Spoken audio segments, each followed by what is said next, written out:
80वें स्वाधीनता दिवस समारोह का हिस्सा बनने के लिए यहाँ मौजूद हर कोई देश की आज़ादी के इस महोत्सव से जुड़कर खुद को गौरवान्वित महसूस कर रहा है। लाल किले की प्राचीर पर हमारे स्वाधीनता दिवस के अवसर पर आमंत्रित खास मेहमान मौजूद हैं, जिसमें इंटरनेशनल फिजिक्स, केमिस्ट्री, मैथमेटिक्स और बायोलॉजी ओलंपियाड के विजेता भी शामिल हैं। हमारी सहयोगी वेरोनिका भी लाल किले की प्राचीर पर इन विजेताओं के साथ मौजूद हैं। तो आइए सीधे चलते हैं वेरोनिका के पास।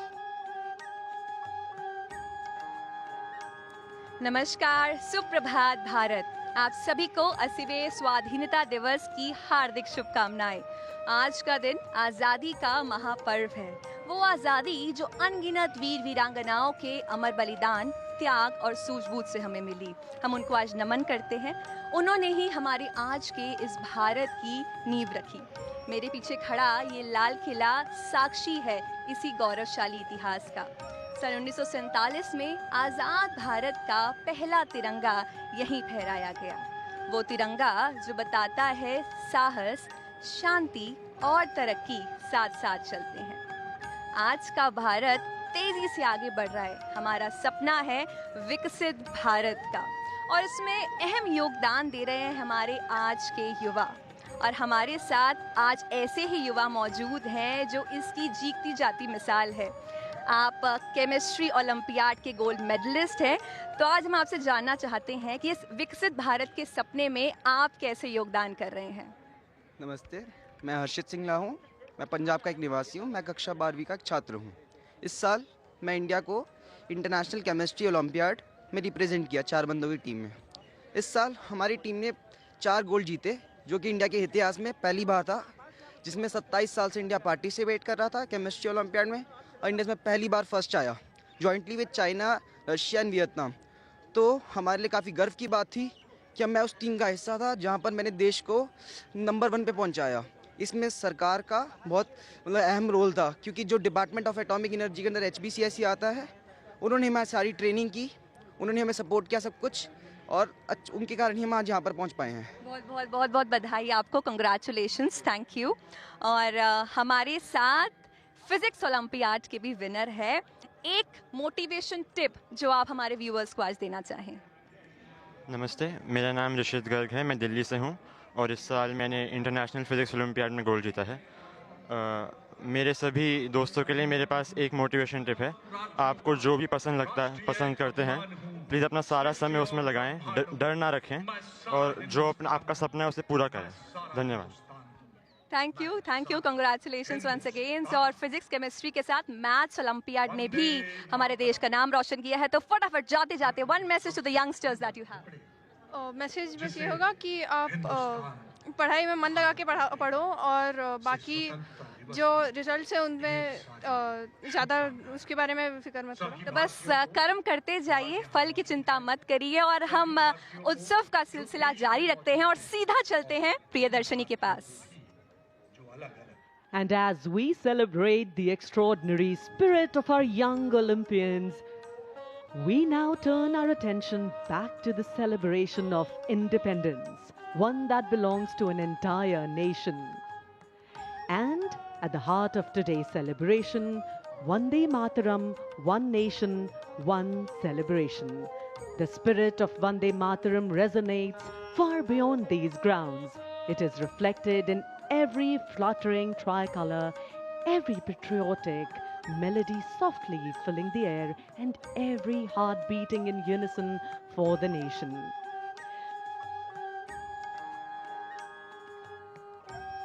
The majestic red sandstone walls of the Red Fort stand proudly against the morning sky, carrying within them centuries of history. Around the venue, in anticipation, rows of distinguished guests, citizens, children and young people sit together, their eyes fixed towards the historic ramparts. ऐतिहासिक लाल किला देश के स्वाधीनता दिवस समारोह के अवसर पर आज एक नई सजधज से संवरा हुआ दिख रहा है। लाल किले के आसपास का पूरा क्षेत्र भव्यता और राष्ट्र प्रेम की अलौकिक तस्वीर प्रस्तुत कर रहा है। मेहमानों का आगमन लगातार जारी है। उनकी जो निर्धारित दीर्घाएं हैं उनमें वंदे मातरम के 150 वर्ष और विकसित भारत 2047 के लिए युवा शक्ति, ये थीम है इस बार के स्वाधीनता दिवस समारोह की। आज के स्वाधीनता दिवस समारोह के लिए 5000 से ज्यादा विशिष्ट अतिथियों को आमंत्रित किया गया है। आज के समारोह के दौरान देश के स्वतंत्रता संग्राम में लाखों करोड़ों भारतवासियों को प्रेरित करने वाले राष्ट्रीय गीत वंदे मातरम का भी लाल किले की प्राचीर से पहली बार गायन किया जाएगा और लाल किला परिसर में मौजूद सभी लोग सामूहिक रूप से भी वंदे मातरम का गायन करेंगे।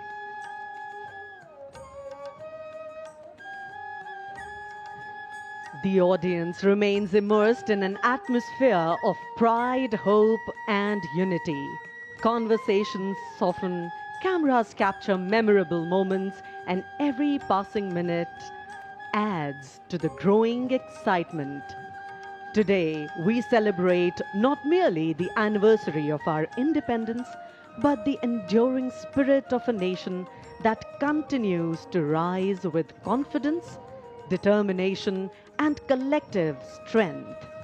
This is India, diverse in language, culture, traditions, and faith.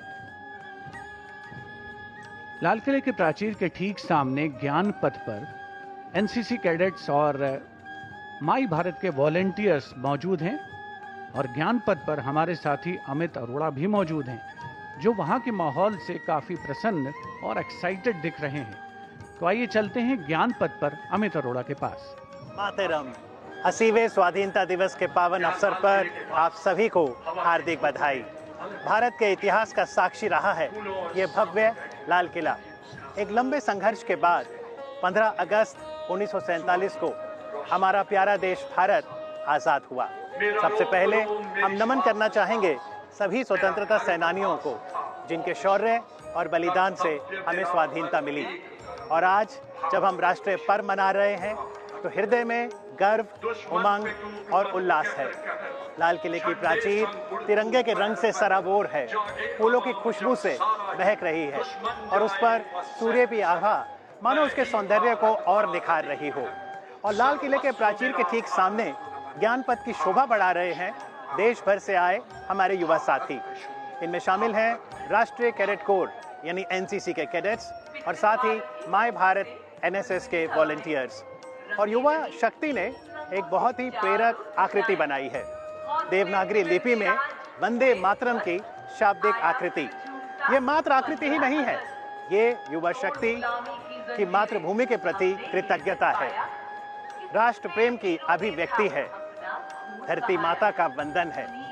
Vande Mataram Bharat के अतीत का गौरव है और भविष्य की प्रेरणा। देश ने संकल्प लिया है कि वर्ष 2047 यानी जब भारत अपनी आज़ादी के 100 वर्ष मनाएगा, तब भारत विकसित भारत कहलाएगा। और इस संकल्प की सिद्धि में युवा शक्ति की अहम भूमिका है। उल्लेखनीय है कि भारतीय राष्ट्रीय गीत वंदे मातरम के 150 वर्ष पूरे हुए हैं और इसलिए आज पहली बार स्वतंत्रता दिवस समारोह में वंदे मातरम की प्रस्तुति होगी। श्री बंकिम चंद्र चटर्जी ने रचा वंदे मातरम भारत के स्वतंत्रता संग्राम की प्रेरणा बना। वंदे मातरम साहस और सामूहिक शक्ति को जागृत करता है। Vande Mataram.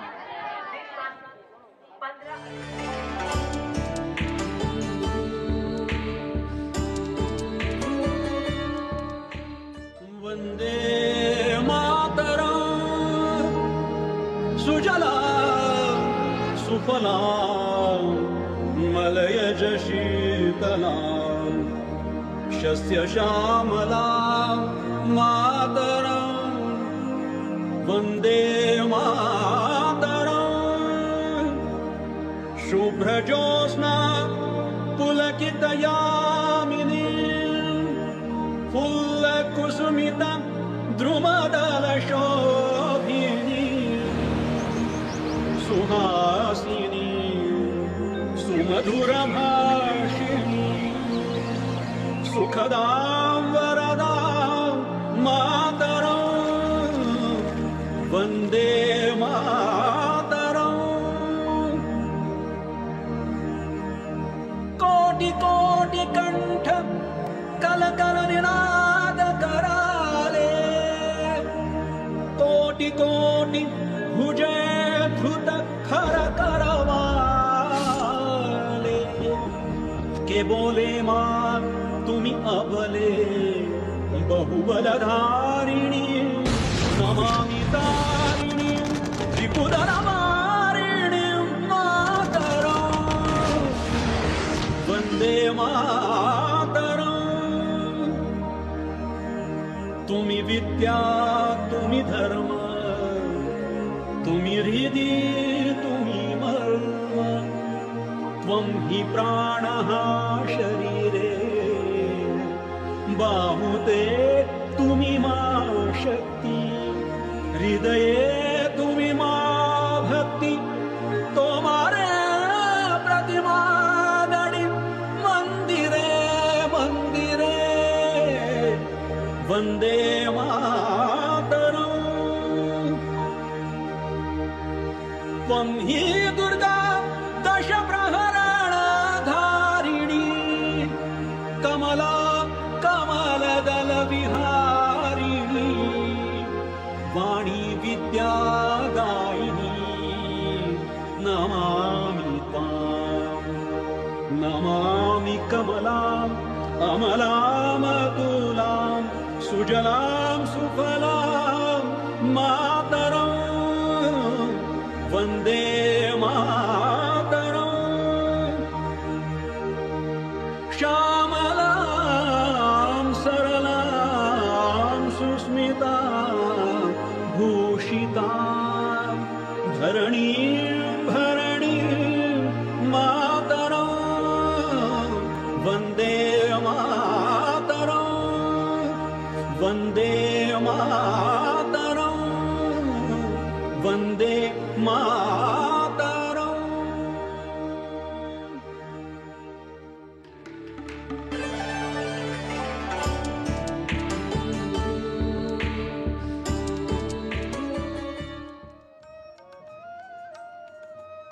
Vande Mataram, a timeless tribute to the beauty, abundance and spirit of our motherland.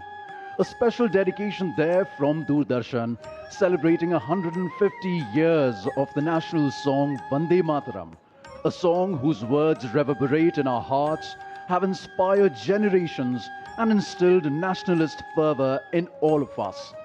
The stage is set for the 17th century massive red sandstone rampart to bear witness to India's 80th Independence Day mega celebrations at the iconic Red Fort.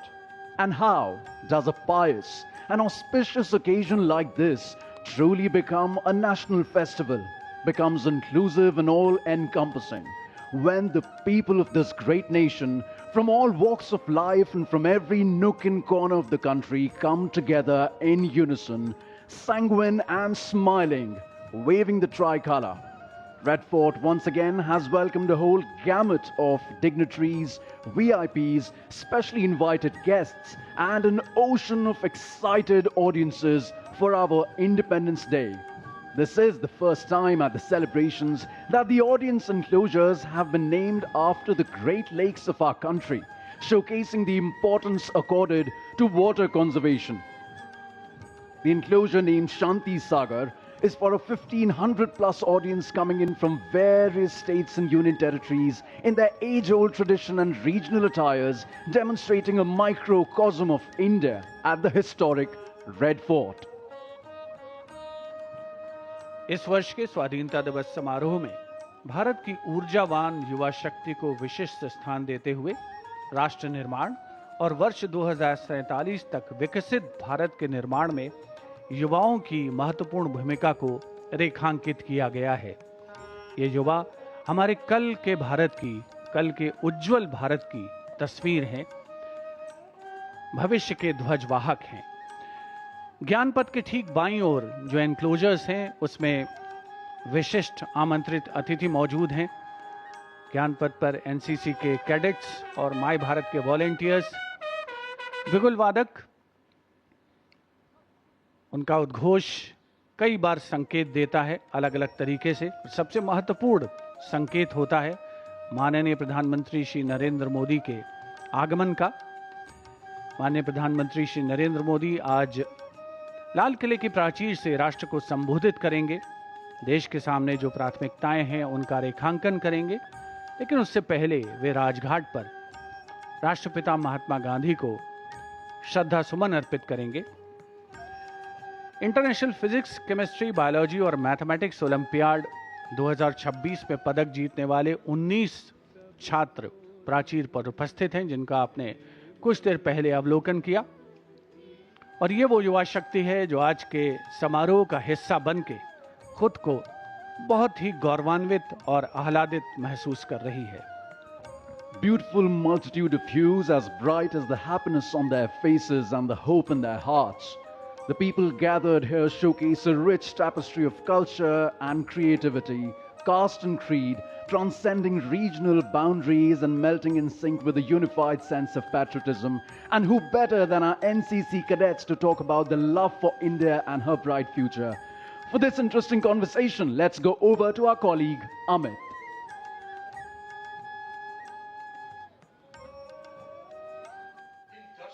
युवा शक्ति देवो भवा।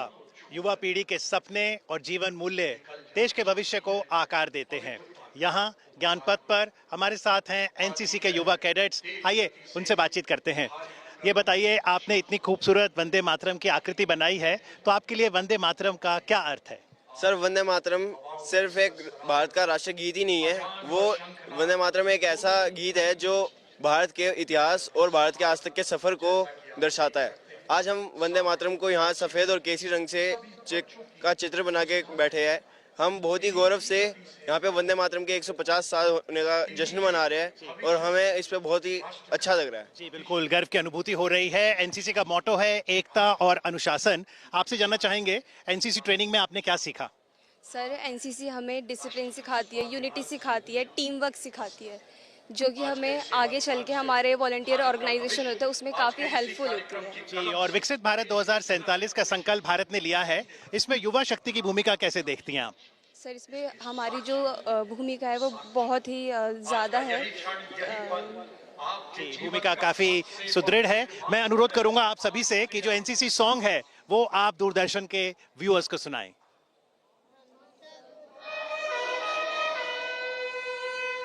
हम सब भारतीय हैं, एक है।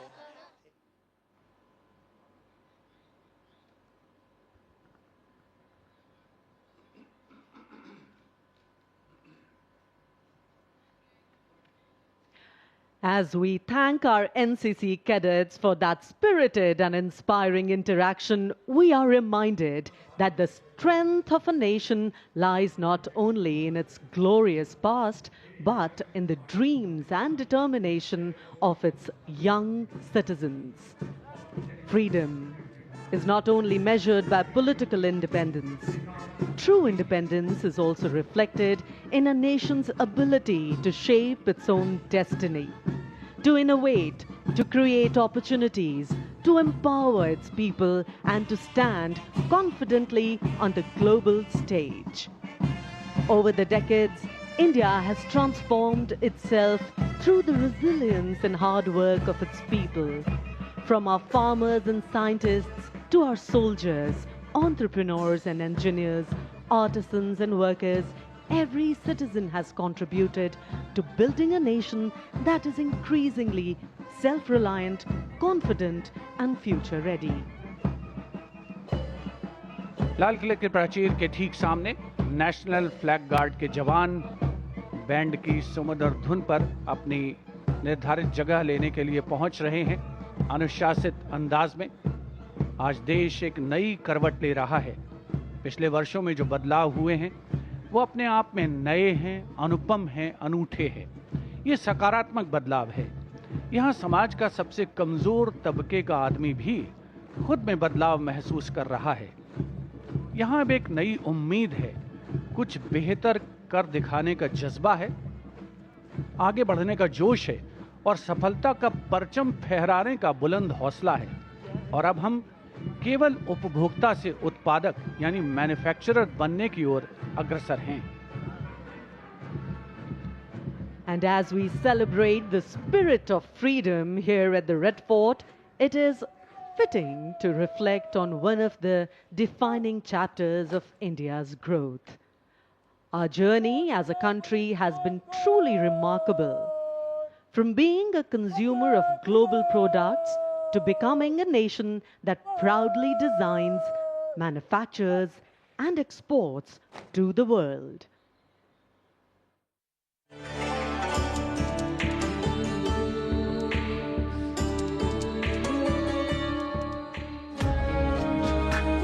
आज देश स्वतंत्रता का पर्व मना रहा है।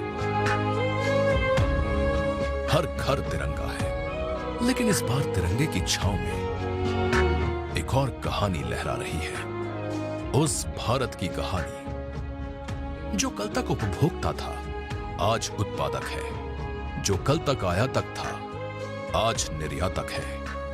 यह कहानी है भारत के विनिर्माण की। मेक इन इंडिया से मेक फॉर द वर्ल्ड तक की यात्रा।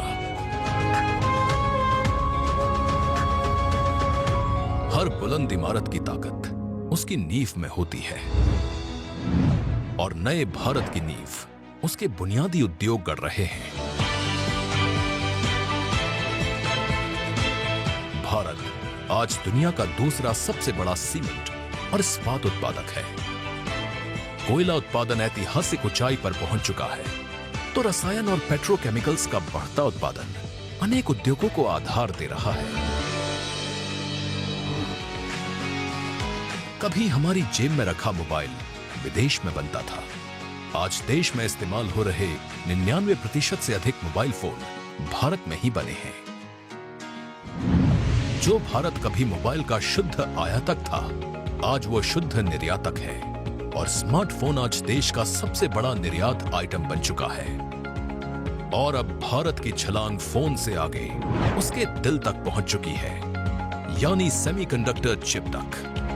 जिस चिप के लिए भारत कभी पूरी तरह दूसरों पर निर्भर था, वही चिप अब भारत में डिजाइन भी हो रही है और बन भी रही है। देश में स्वीकृत सेमीकंडक्टर परियोजनाओं में से कई इकाइयों में व्यावसायिक उत्पादन शुरू हो चुका है और सेमीकॉन 2.0 के साथ यह अभियान नई रफ्तार पकड़ रहा है। अभी कुछ ही दिन पहले विशाखापट्टनम में दक्षिण भारत की पहली सेमीकंडक्टर चिप निर्माण इकाई की आधारशिला रखी गई है। ये वो भारत है जो तकनीक का सिर्फ उपभोक्ता नहीं, तकनीक का निर्माता बन रहा है। सबसे गौरवशाली अध्याय रक्षा क्षेत्र का है।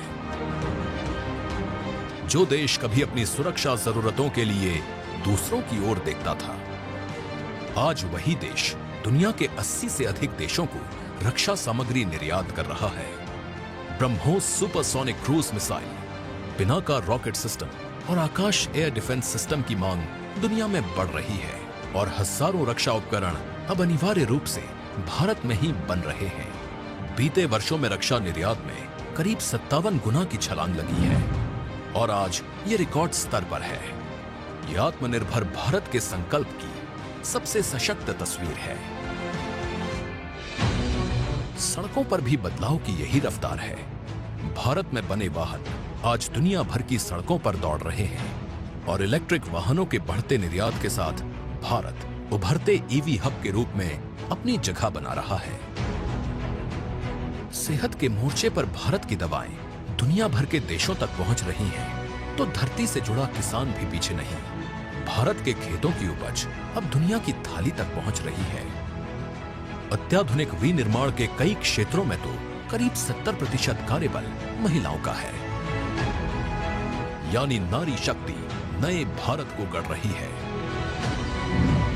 युवाओं के लिए भी अवसरों के नए द्वार खुले हैं। प्रधानमंत्री विकसित भारत रोजगार योजना, जिसने हाल ही में सफलता का 1 वर्ष पूरा किया है, पहली बार रोजगार पाने वाले युवाओं को सीधी आर्थिक मदद देकर संगठित क्षेत्र से जोड़ रही है। वहीं प्रधानमंत्री इंटर्नशिप योजना देश की शीर्ष कंपनियों में युवाओं के लिए सीखने और आगे बढ़ने के दरवाजे खोल रही है। इन्हीं प्रयासों का परिणाम है कि भारत का कुल निर्यात आज इतिहास के सर्वोच्च स्तर पर पहुंच चुका है। विकसित भारत 2047 के संकल्प की नींव इन्हीं कारखानों में करोड़ों हाथों से रखी जा रही है।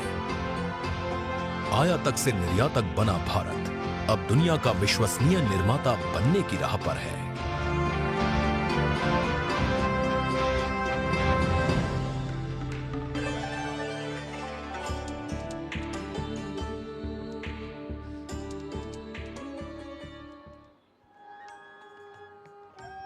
From a consumer to a manufacturer, to being one of the largest agricultural producers and now an apex exporter. Together we have come so far and achieved so much. It is true, alone we can do so little, but together we can do so much. Similarly, to bring you a magnificent broadcast live from the iconic Red Fort, a highly skilled team of professionals from Doordarshan works with cohesive camaraderie and coalescence with other agencies, the Ministry of Defence, the apex governing body for the Defence Services, the Central Public Works Department managing and operating to deliver success, the Delhi Police, with you, for you, always, and the Indian Army Signals Regiment. बहुत सी agencies, बहुत सारी संस्थाएं इस महा उत्सव भारत के स्वाधीनता दिवस समारोह को जीवंत स्वरूप प्रदान करने के लिए रात दिन एक करती हैं। कोर ऑफ सिग्नल्स को स्वाधीनता दिवस समारोह के दौरान निर्बाध और उच्च गुणवत्ता वाली ध्वनि व्यवस्था यानी एकॉस्टिक कवरेज उपलब्ध कराने की महत्वपूर्ण जिम्मेदारी सौंपी गई है। लगभग 3 महीनों तक लगातार अथक प्रयास किए हैं इस टीम ने और विपरीत परिस्थितियों में भी अपने दायित्व का निर्वहन पूरी निष्ठा और समर्पण के साथ किया है। सिग्नल्स की टीम ने 2 अलग अलग स्थानों पर कंट्रोल रूम स्थापित किए हैं। एक लाल किले की प्राचीर पर है और दूसरा 15 अगस्त पार्क में। यहां अत्याधुनिक डिजिटल ऑडियो रैक और संबंधित उपकरण लगाए गए हैं। इस दायित्व को one army headquarter signal regiment के commanding officer colonel Jyoti Prakash Mishra और लेफ्टिनेंट कर्नल संजय देसाई ने पूरी निष्ठा और उत्कृष्टता के साथ निभाया है। कोर ऑफ सिग्नल्स के लिए सफलता कामयाबी एक मंजिल नहीं है बल्कि एक सतत यात्रा है। Hundreds of highly motivated personnel ready to deliver another world-class telecast, eagerly awaited and watched around the globe. And there, the young minds of India.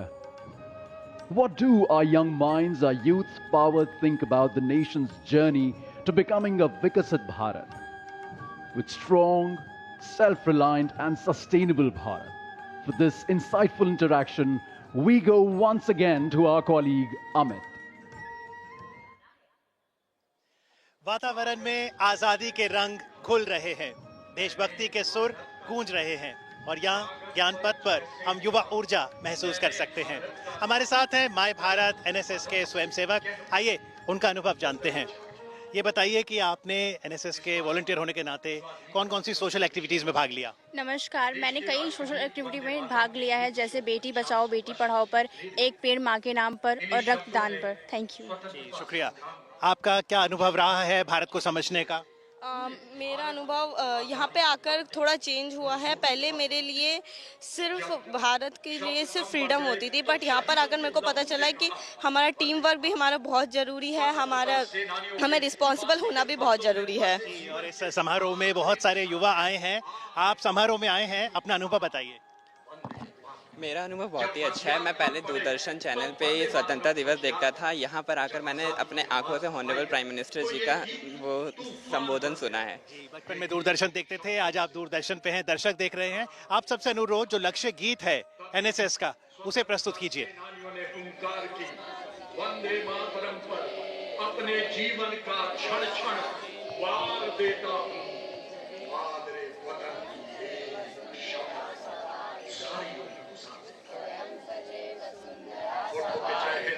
आंखों में गंगा, सिंहासन और दिल में तिरंगा सर्वस्व न्योछावर करने की शख्सियत जिसकी सानी है स्वयं सजीव सुंदरा सवार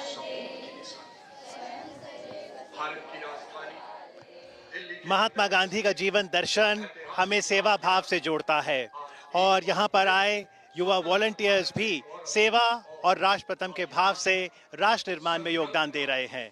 जय Hind. Well, thank you, Amit, and our spirited My Bharat NSS cadets for that wonderful interaction.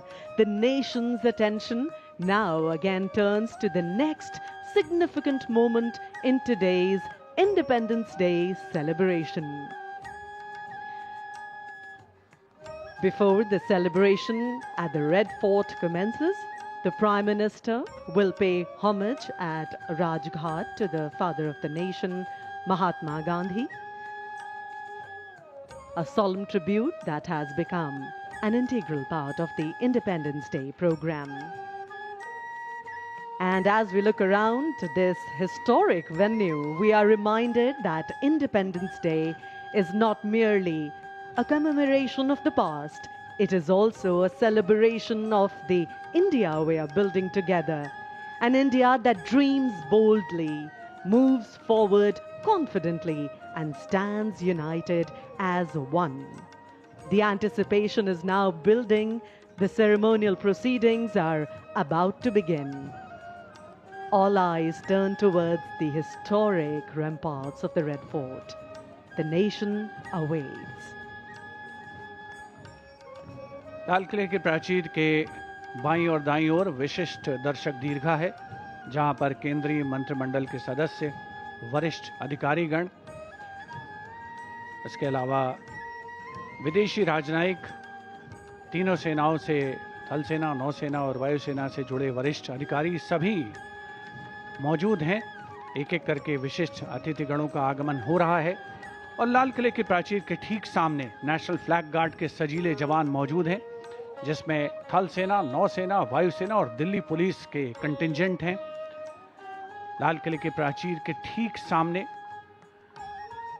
ब्यूगलर्स मौजूद हैं, जो समय समय पर विशिष्ट अतिथिगणों के आगमन का संकेत देते हुए नजर आते हैं। अपार जनमानस आज के इस स्वाधीनता दिवस समारोह का हिस्सा बनने के लिए लाल किला परिसर में मौजूद है और उन सभी के चेहरे पर उत्कंठा है, जिज्ञासा है, उल्लास है, प्रसन्नता है और बहुत खुशी है देश के स्वाधीनता दिवस समारोह का हिस्सा बनने की। माननीय प्रधानमंत्री श्री नरेंद्र मोदी का काफिला लोक कल्याण मार्ग से इंडिया गेट होते हुए राजघाट की ओर अब अग्रसर हो चला है। The cavalcade of the Honorable Prime Minister now moving swiftly towards Rajghat, where the Honorable Prime Minister will pay a solemn homage to the father of the nation, Mahatma Gandhi. Everything that we have today, whatever we see, is for us to protect, preserve, and make it prosper. The sum total of lives laid down, dreams, aspirations, manifestations, and a continuous, arduous journey to make a Vikasit Bharat. The National Flag Guard, the contingents comprising 1 officer and 32 other ranks, right in front of the ramparts, awaiting the Prime Minister, and a special view of the courtyard right behind the rampart from a specially positioned camera of Doordarshan.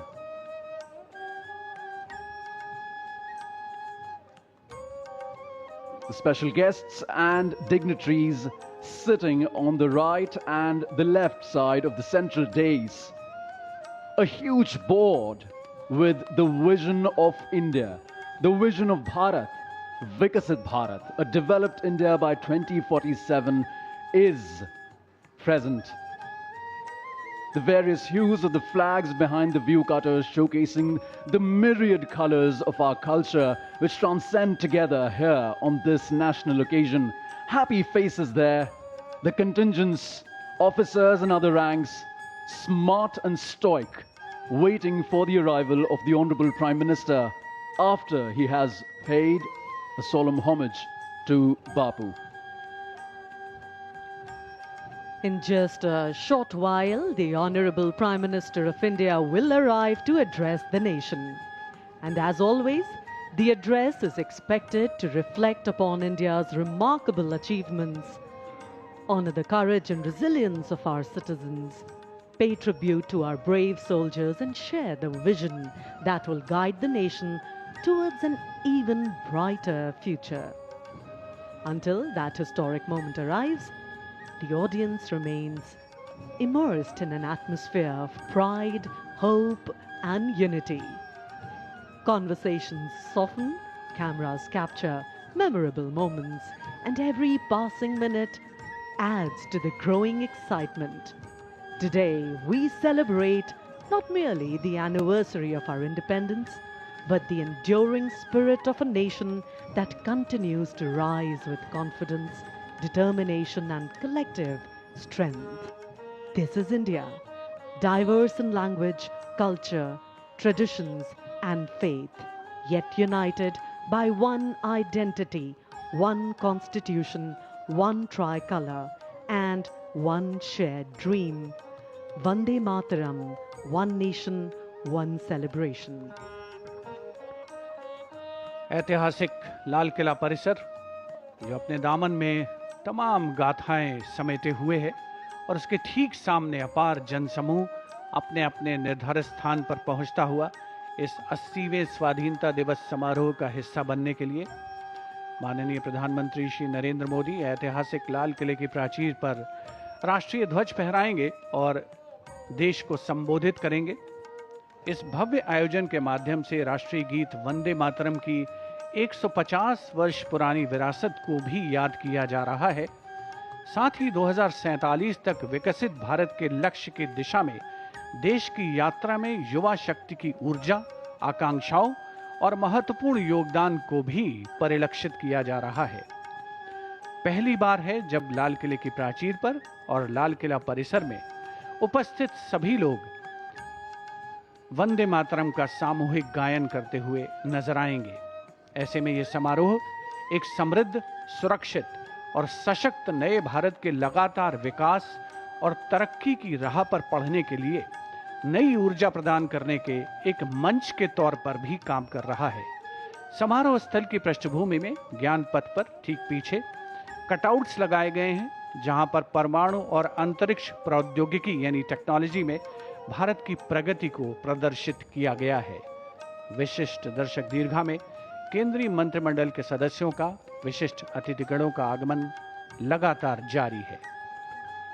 From the known heroes whose names are etched in our history books to the countless ordinary men and women whose stories remain untold, generations of Indians endured hardships, imprisonment, and even laid down their lives so that future generations, so that us, we could live in dignity and freedom.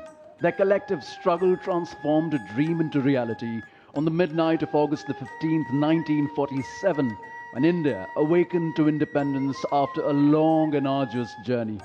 Today, as we are present at the historic ramparts, we remember that freedom is not merely a gift inherited from the past. It is a responsibility entrusted to us. The Honorable Prime Minister, walking smartly and swiftly on the stone path, going towards the central area where he will pay a solemn homage to the father of the nation, Mahatma Gandhi. बापू ने संपूर्ण मानव जाति को अहिंसा का वो अनोखा और अविस्मरणीय संदेश दिया, जिसने दुनिया के तमाम नागरिकों और देशों को स्वाधीनता के प्रति आंदोलन के लिए प्रेरित किया। बापू का जीवन सादगी, उच्च विचार और आदर्श की चरम परिणति है, जिससे हर क्षण कुछ न कुछ ग्रहण किया जा सकता है। राजघाट प्रतीक है संपूर्ण देशवासियों और समस्त राष्ट्र की भावनाओं का। माननीय प्रधानमंत्री श्री नरेंद्र मोदी का आगमन हो चुका है राजघाट पर, जहां वे राष्ट्रपिता महात्मा गांधी को पुष्पांजलि अर्पित करेंगे, श्रद्धा सुमन अर्पित करेंगे। It is in the embers of sacrifice the flame of freedom finds its light. We haven't forgotten what all our people had to go through to earn this freedom, and hence the flame, the fervor of nationalism burns in our hearts and souls as strong as ever. The paying of solemn homage to the Mahatma is not just a ceremony, it is tradition, culture, and values in their most sacred form. This act of showing earnest reverence is a culmination of age-old knowledge along with a deep understanding of gratitude in one's personal life. The Honorable Prime Minister paying homage to the father of the nation, Mahatma Gandhi, symbolizes a transition of eras and yet the endurance of the ethos of being a humble soul, the prime representative of 1 billion+ souls paying obeisance on behalf of all of us, showing what we all feel towards the Mahatma.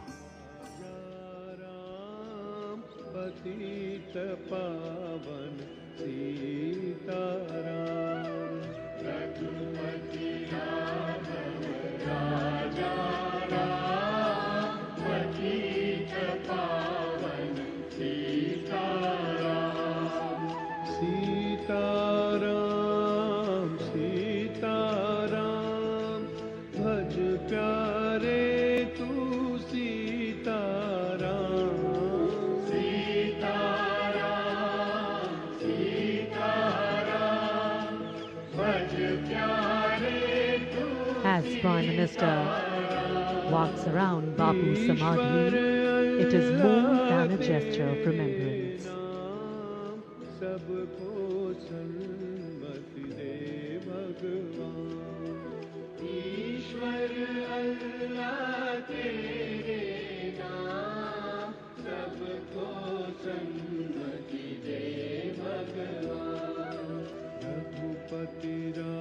The Prime Minister, on behalf of the entire nation, took a pledge to walk the path Bapu showed us, to uphold the truth Bapu lived by, to carry forward the peace Bapu believed in, and to build the India he dreamed of.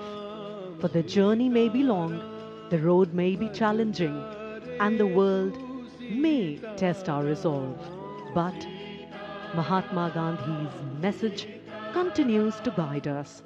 Walk with truth, walk with courage.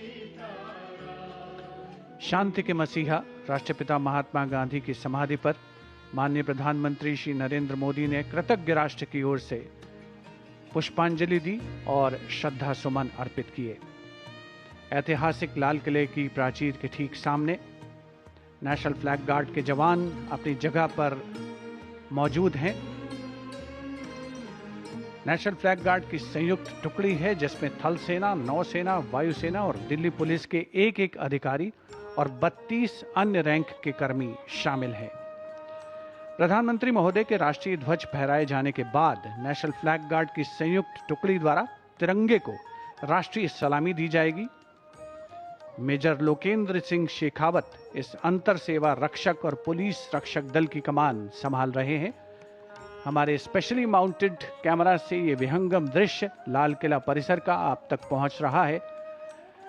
ठीक सामने वंदे मातरम की प्रतिमूर्ति बनाते हुए भारत की युवा शक्ति, बाईं ओर के एनक्लोजर्स में स्पेशली इनवाइटेड गेस्ट जिन्होंने भारत सरकार की अलग अलग योजनाओं का लाभ लिया है।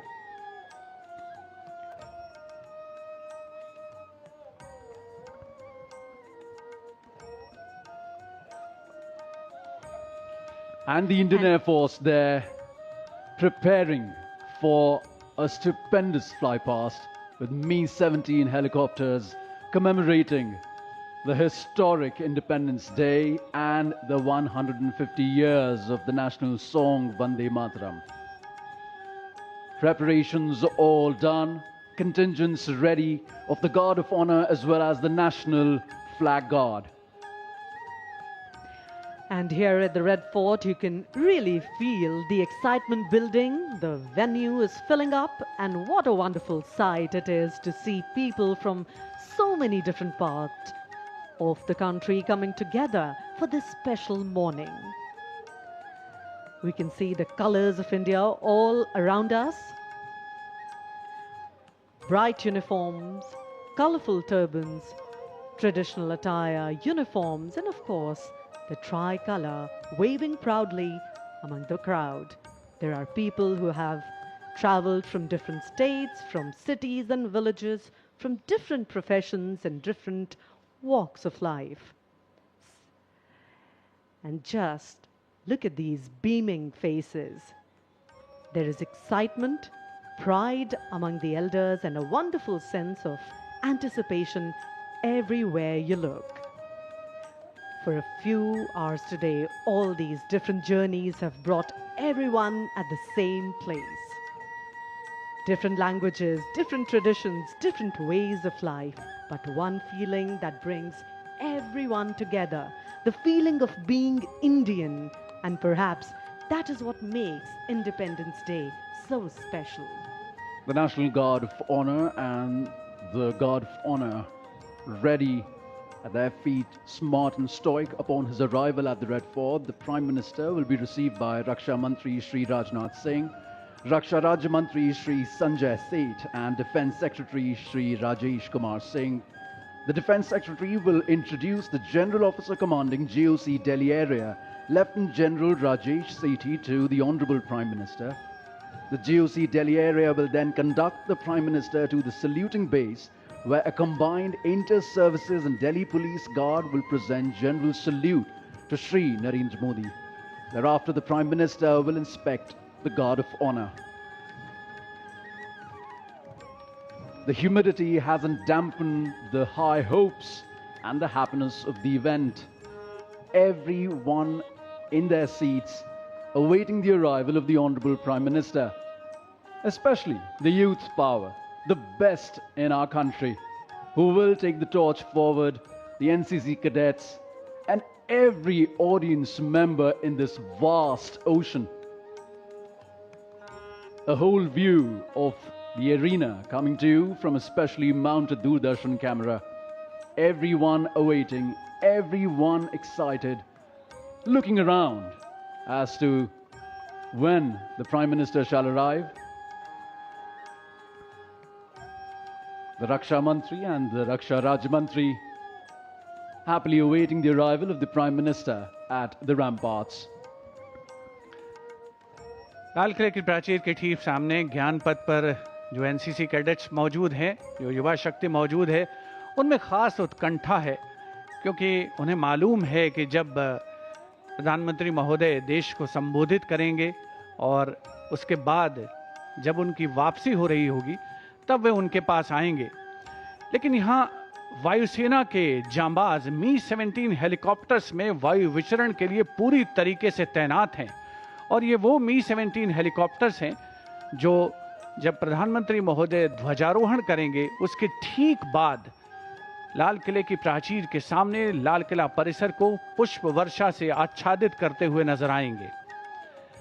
मौसम चाहे कैसा भी हो, परिस्थितियां अनुकूल हों या प्रतिकूल हों, लेकिन देश के स्वाधीनता दिवस समारोह में भाग लेने वाले प्रतिभागियों का उत्साह, उनका जज्बा देखते ही बनता है।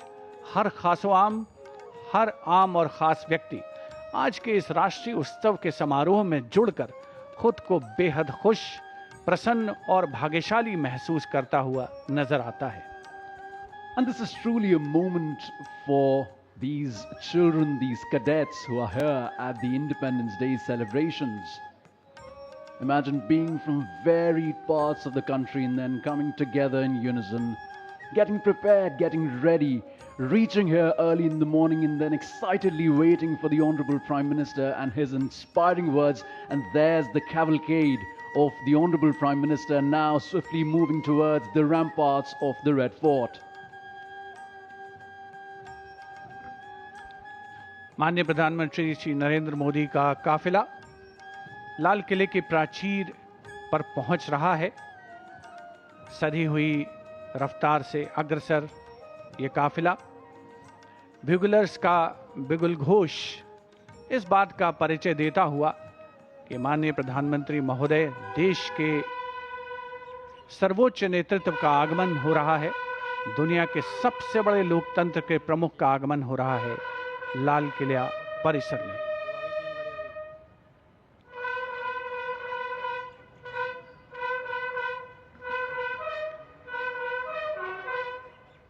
लाल किला परिसर में पहुंचने पर माननीय प्रधानमंत्री महोदय का स्वागत विधिवत रूप से रक्षा मंत्री श्री राजनाथ सिंह और रक्षा राज्य मंत्री श्री संजय सेठ द्वारा किया जाएगा। रक्षा सचिव श्री राजेश कुमार सिंह भी वहां पर उपस्थित हैं, जो प्रधानमंत्री महोदय का परिचय GOC Delhi area lieutenant general Rajesh Sethi से कराएंगे।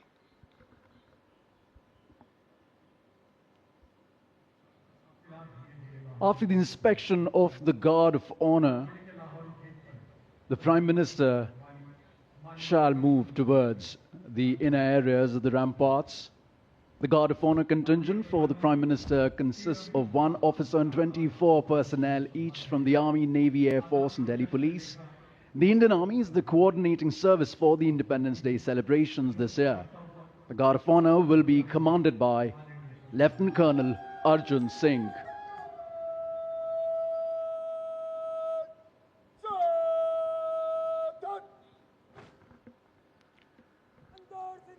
Guard commander lieutenant colonel Arjun Singh, माननीय प्रधानमंत्री महोदय का आगमन होता हुआ लाल किले की प्राचीर पर विधिवत स्वागत के लिए उपस्थित रक्षा मंत्री श्री राजनाथ सिंह, रक्षा राज्य मंत्री श्री संजय सेठ, रक्षा सचिव श्री राजेश कुमार सिंह।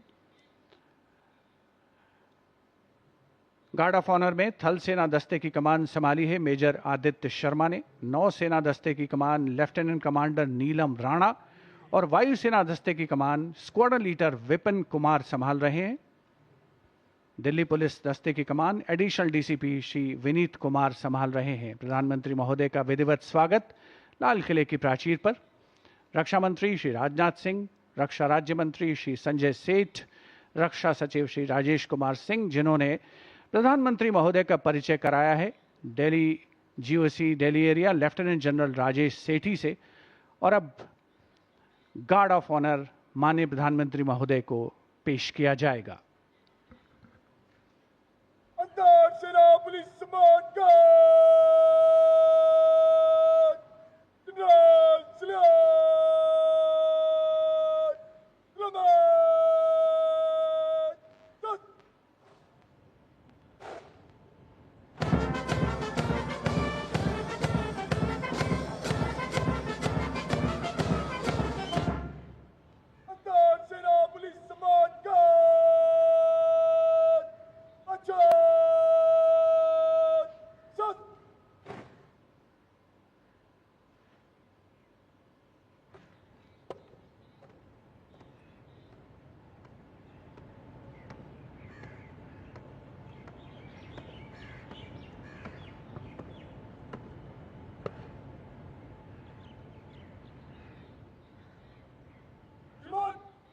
सेना पुलिस सम्मान गार्ड निरीक्षण के लिए हजरत।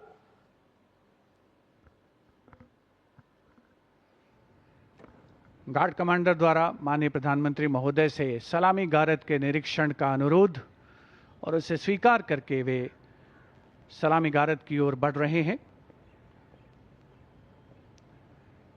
बैंड सुमधुर धुन बजाएगा और माननीय प्रधानमंत्री महोदय सलामी गारद का निरीक्षण करेंगे।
The Guard of Honor complete, the Prime Minister walking swiftly towards the rampart of the Red Fort, where he will be greeted by Raksha Mantri Shri Rajnath Singh, Raksha Raj Mantri Shri Sanjay Seth, Chief of Defence Staff General N.S. Raja Subramani, Chief of the Air Staff Air Chief Marshal E.P. Singh, Chief of the Naval Staff Admiral Krishna Swaminathan, and Chief of the Army Staff General Dheeraj Seth.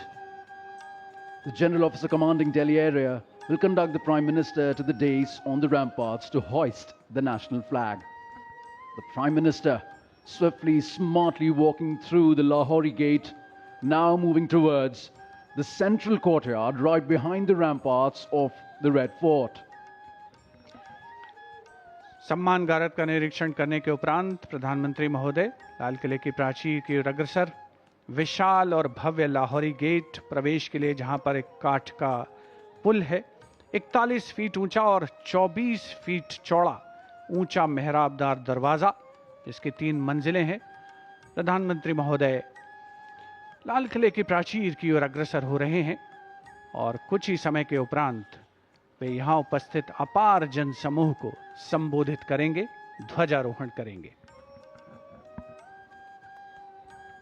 Captain Sonia Singh Chauhan will assist the Prime Minister in hoisting the national flag. It will be synchronized with the 21-gun salute by the valiant gunners of the 172-1 field battery ceremonial. The ceremonial battery, utilizing the indigenous 105mm light field guns, will be commanded by Major Pavan Singh Shekhawat. And the gun position officer will be Naib Subedar, Assistant Instructor in Gunnery, Anutosh Sarkar.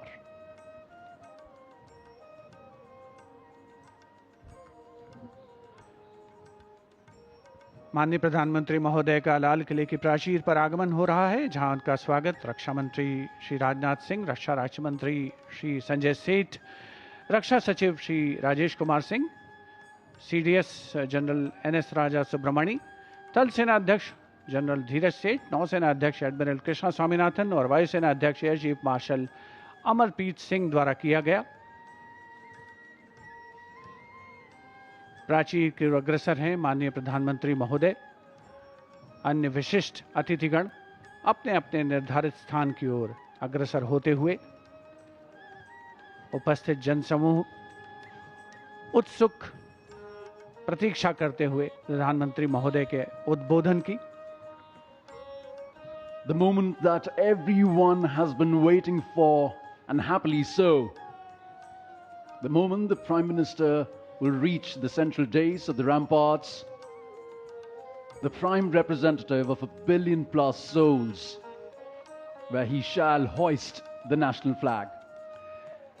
लाल किले के सामने का इलाका सर्वधर्म संभाव का परिचायक है, जहां पर श्री दिगंबर जैन लाल जी मंदिर है, साथ में उसके दाहिनी ओर प्राचीन गौरी शंकर मंदिर है और लाल किले के बाईं ओर भोजला पहाड़ी पर लाल पत्थर से बनी ऐतिहासिक जामा मस्जिद अपने विशिष्ट स्थापत्य कला के लिए मशहूर भारत की गंगा जमुनी संस्कृति की परिचायक। यहीं पर सीसगंज गुरुद्वारा भी है और बैप्टिस्ट चर्च भी है, जो सही अर्थों में भारत की सर्वधर्म संभाव की भावना का संप्रेषण करता हुआ नजर आता है।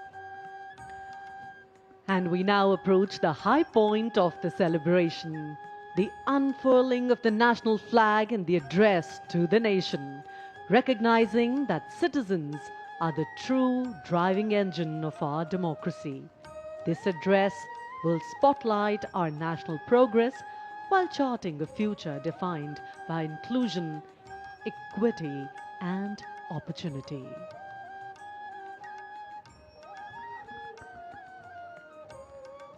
उपस्थित जनसमूह उत्कंठा से प्रतीक्षा माननीय प्रधानमंत्री महोदय के उद्बोधन की। लाल किले की प्राचीर के सामने जो नेशनल फ्लैग गार्ड मौजूद है, वहां पर संयुक्त टुकड़ी के साथ थल सेना का बैंड भी है, जिसमें एक जेसीओ और 25 अन्य रैंक वाले थल सेना बैंड की मौजूदगी है, जिसका संचालन सूबेदार ईश्वर सिंह कर रहे हैं। विशिष्ट अतिथिगणों का आगमन हो चुका है, सब अपनी जगह पर विराजमान हैं। राष्ट्रीय ध्वज फहराने और राष्ट्रीय सलामी लेने के दौरान थल सेना का बैंड राष्ट्रगीत की धुन बजाएगा और देश के स्वाधीनता दिवस के पावन अवसर पर पहली बार लाल किला परिसर पर उपस्थित हर व्यक्ति द्वारा राष्ट्रगीत का गायन किया जाएगा। Let freedom reign. The sun never set on so glorious a human achievement. As the Honorable Prime Minister Shri Narendra Modi himself said, the price of independence was heavy, but the freedom it brings is absolutely priceless.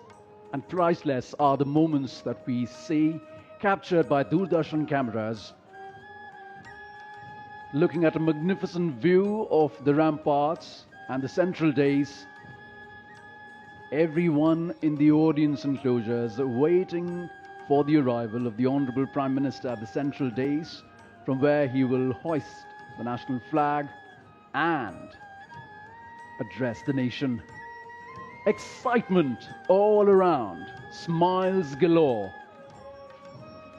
The hope in the eyes, the brightness on the faces truly shows that each and every person here truly believes in the story of India, in the growth story of India, in the sustainable story of India.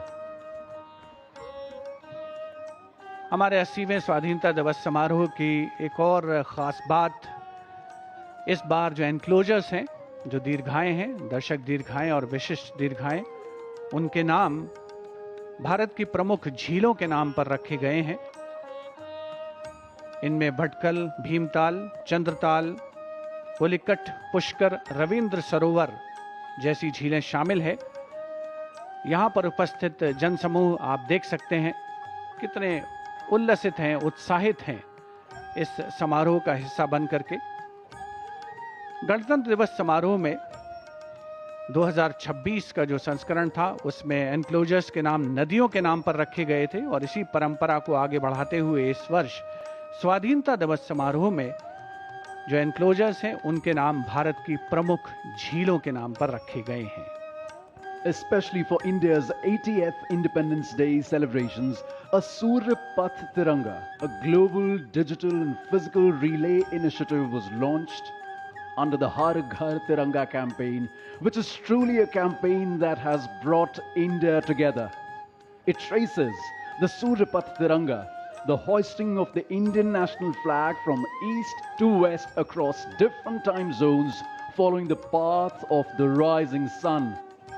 Just like the rising India, the rising Bharat, that takes everyone together.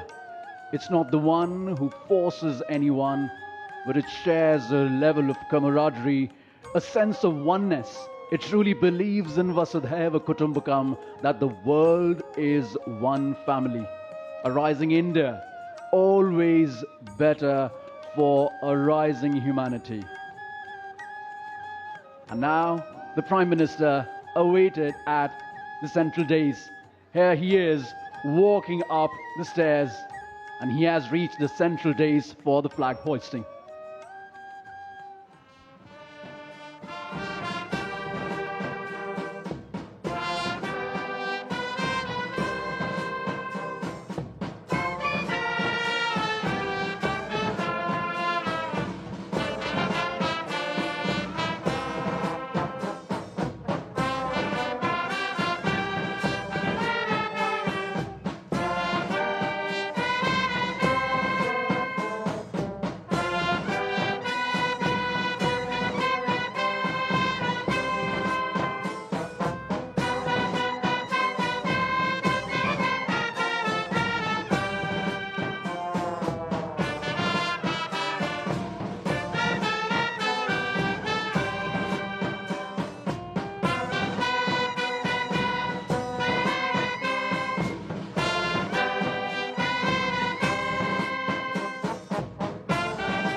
Police Command!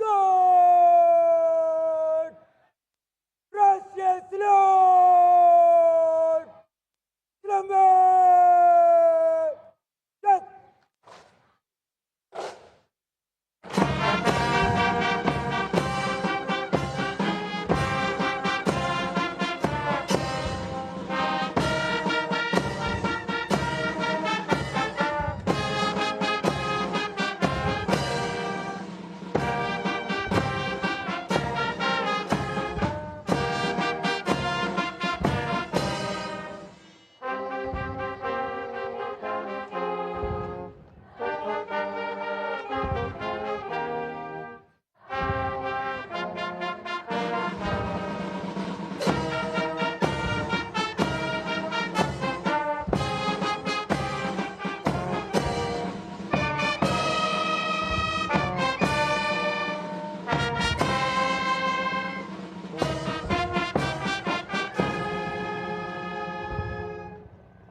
अंतर सेना police मानगार बचाओ जय अंतर सेना police After the hoisting of the national flag by the Honorable Prime Minister and the 21-gun salute, flower petals being showered at the venue by two Mi-17 helicopters of the Indian Air Force, one trooping the national flag and the other trooping a flag depicting Vande Mataram. The captains of the helicopters, Wing Commander Rajat and Squadron Leader Ankit Varshane. What a sight to behold!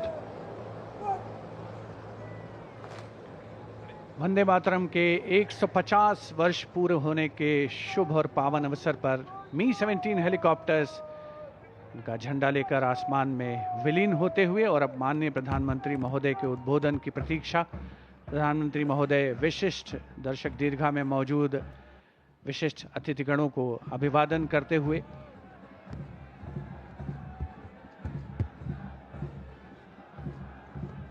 flower petals coming onto the ground like blessings from all our freedom fighters, from all our elders.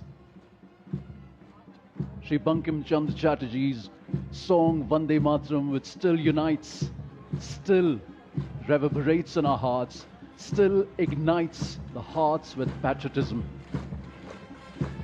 Contingents of the military band and the tri-services along with the Delhi police now marching smartly from the front of the ramparts towards the right of the ramparts of the Red Fort.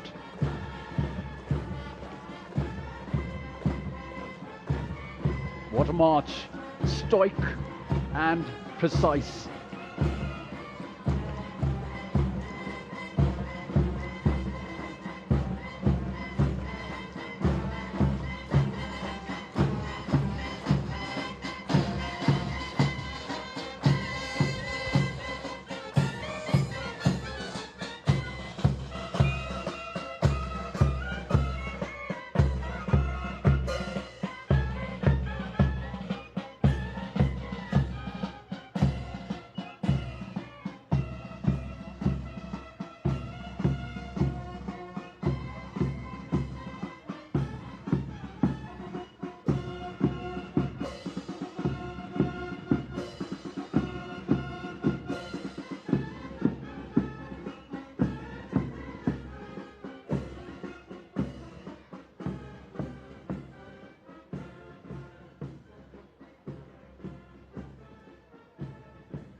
मेरे प्यारे देशवासियों,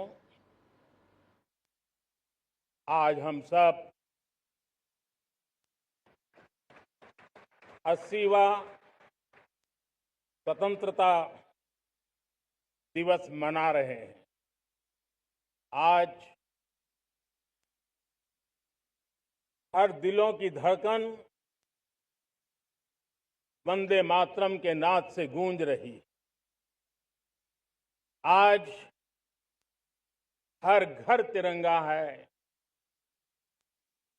हर मन तिरंगा है और देश उत्साह और उमंग के साथ नए संकल्पों को लेकर के आज आगे बढ़ रहा है। आप सबको स्वतंत्रता दिवस की बहुत बहुत शुभकामनाएं।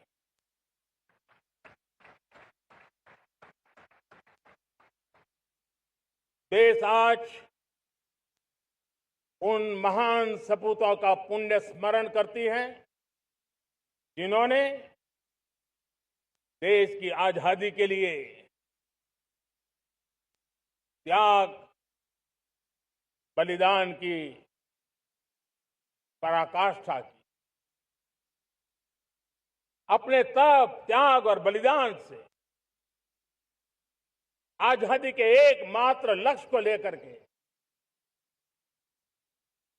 अपनी पूरी जिंदगी खपा दी। पूज्य बापू समेत सभी स्वातंत्र सेनानियों को बलिदान की महान परंपरा जगाने वाले महान क्रांतिकारियों को आज मैं श्रद्धापूर्वक नमन करता हूं।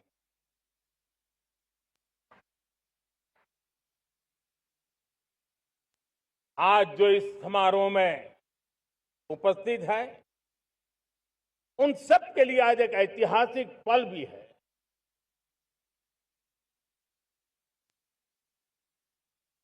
आजादी के बाद 15 अगस्त को लाल किले पर पहली बार वंदे मातरम गूंज रहा है।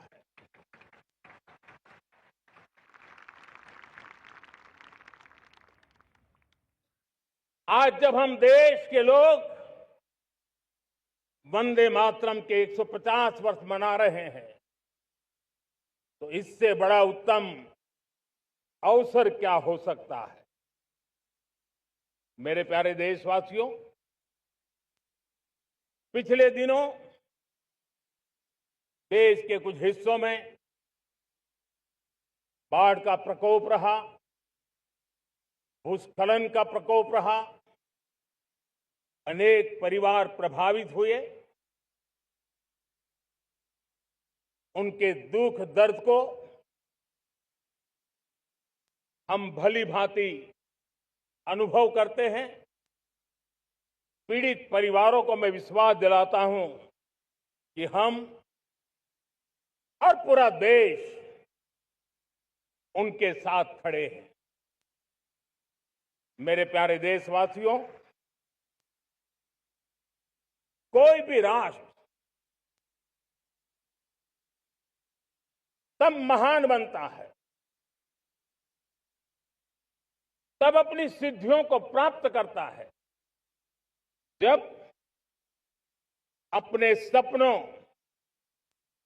अपने संकल्पों और अपने सामर्थ्य के दम पर आगे बढ़ता है।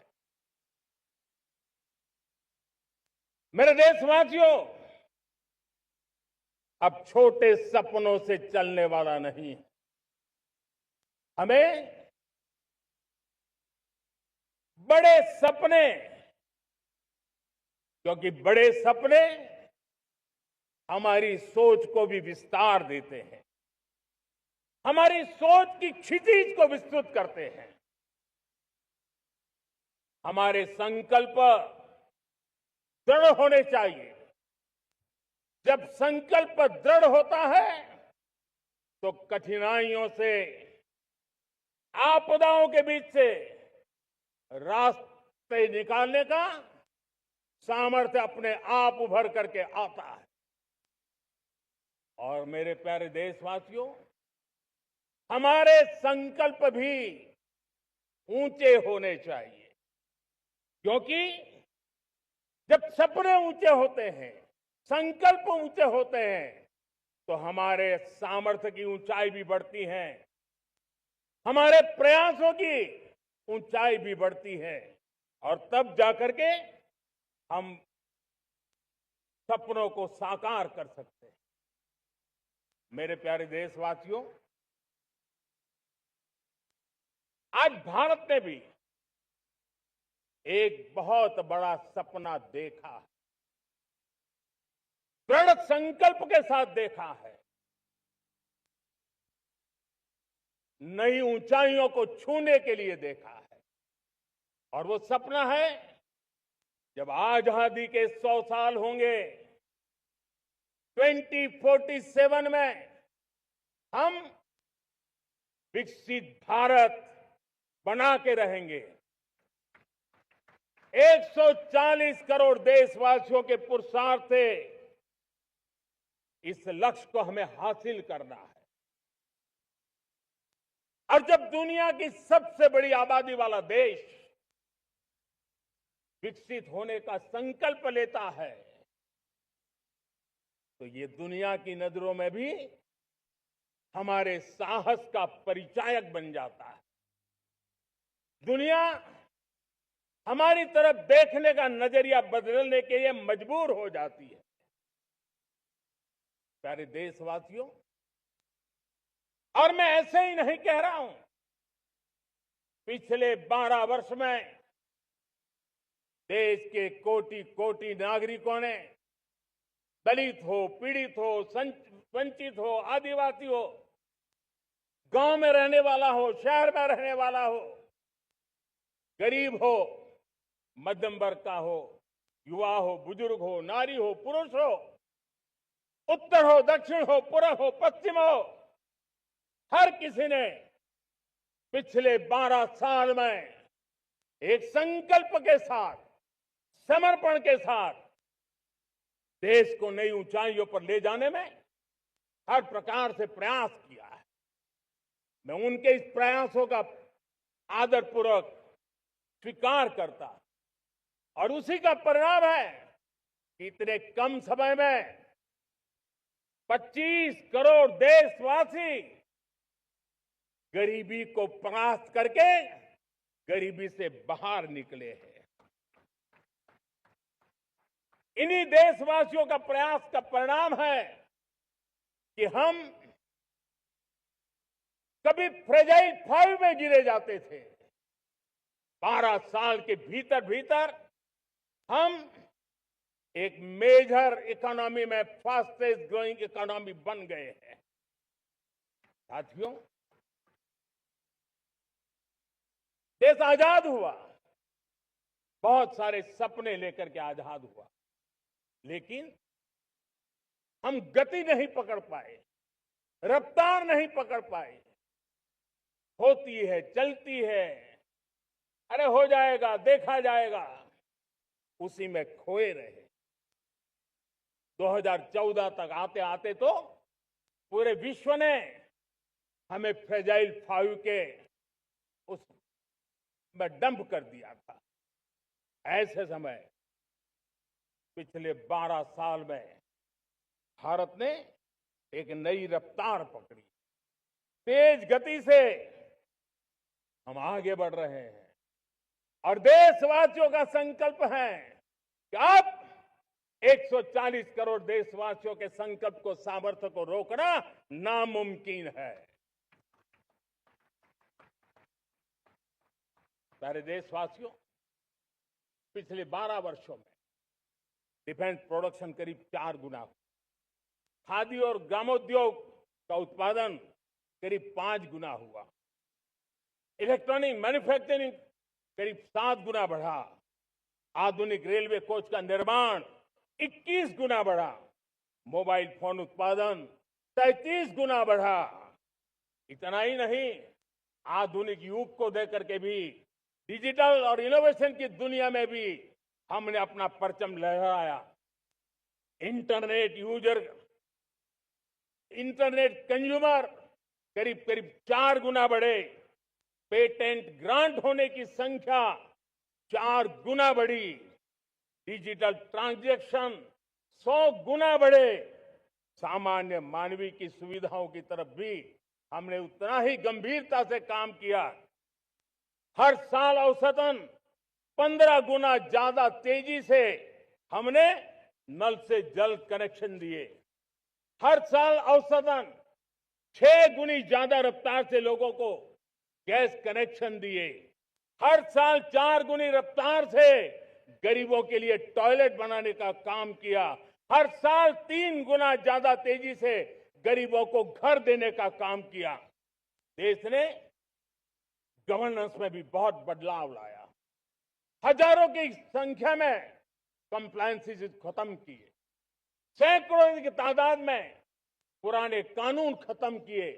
पिछली शताब्दी के कानूनों से 21वीं शताब्दी की मार्च नहीं हो सकती। हमने आधुनिक इंफ्रास्ट्रक्चर के लिए मेट्रो का विस्तार किया। हमने पब्लिक ट्रांसपोर्ट को ताकत दी।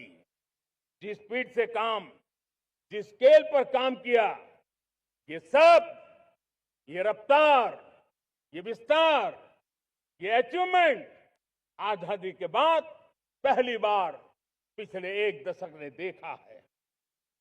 और जब इतनी सारी सिद्धियां हमारे सामने हो, इतनी तेज गति दिखाई देती हो, देशवासियों का सामर्थ्य पल पल प्रकट होता है, तब तो 2047 में विकसित भारत बनने का संकल्प कभी भी अधूरा नहीं रह सकता है।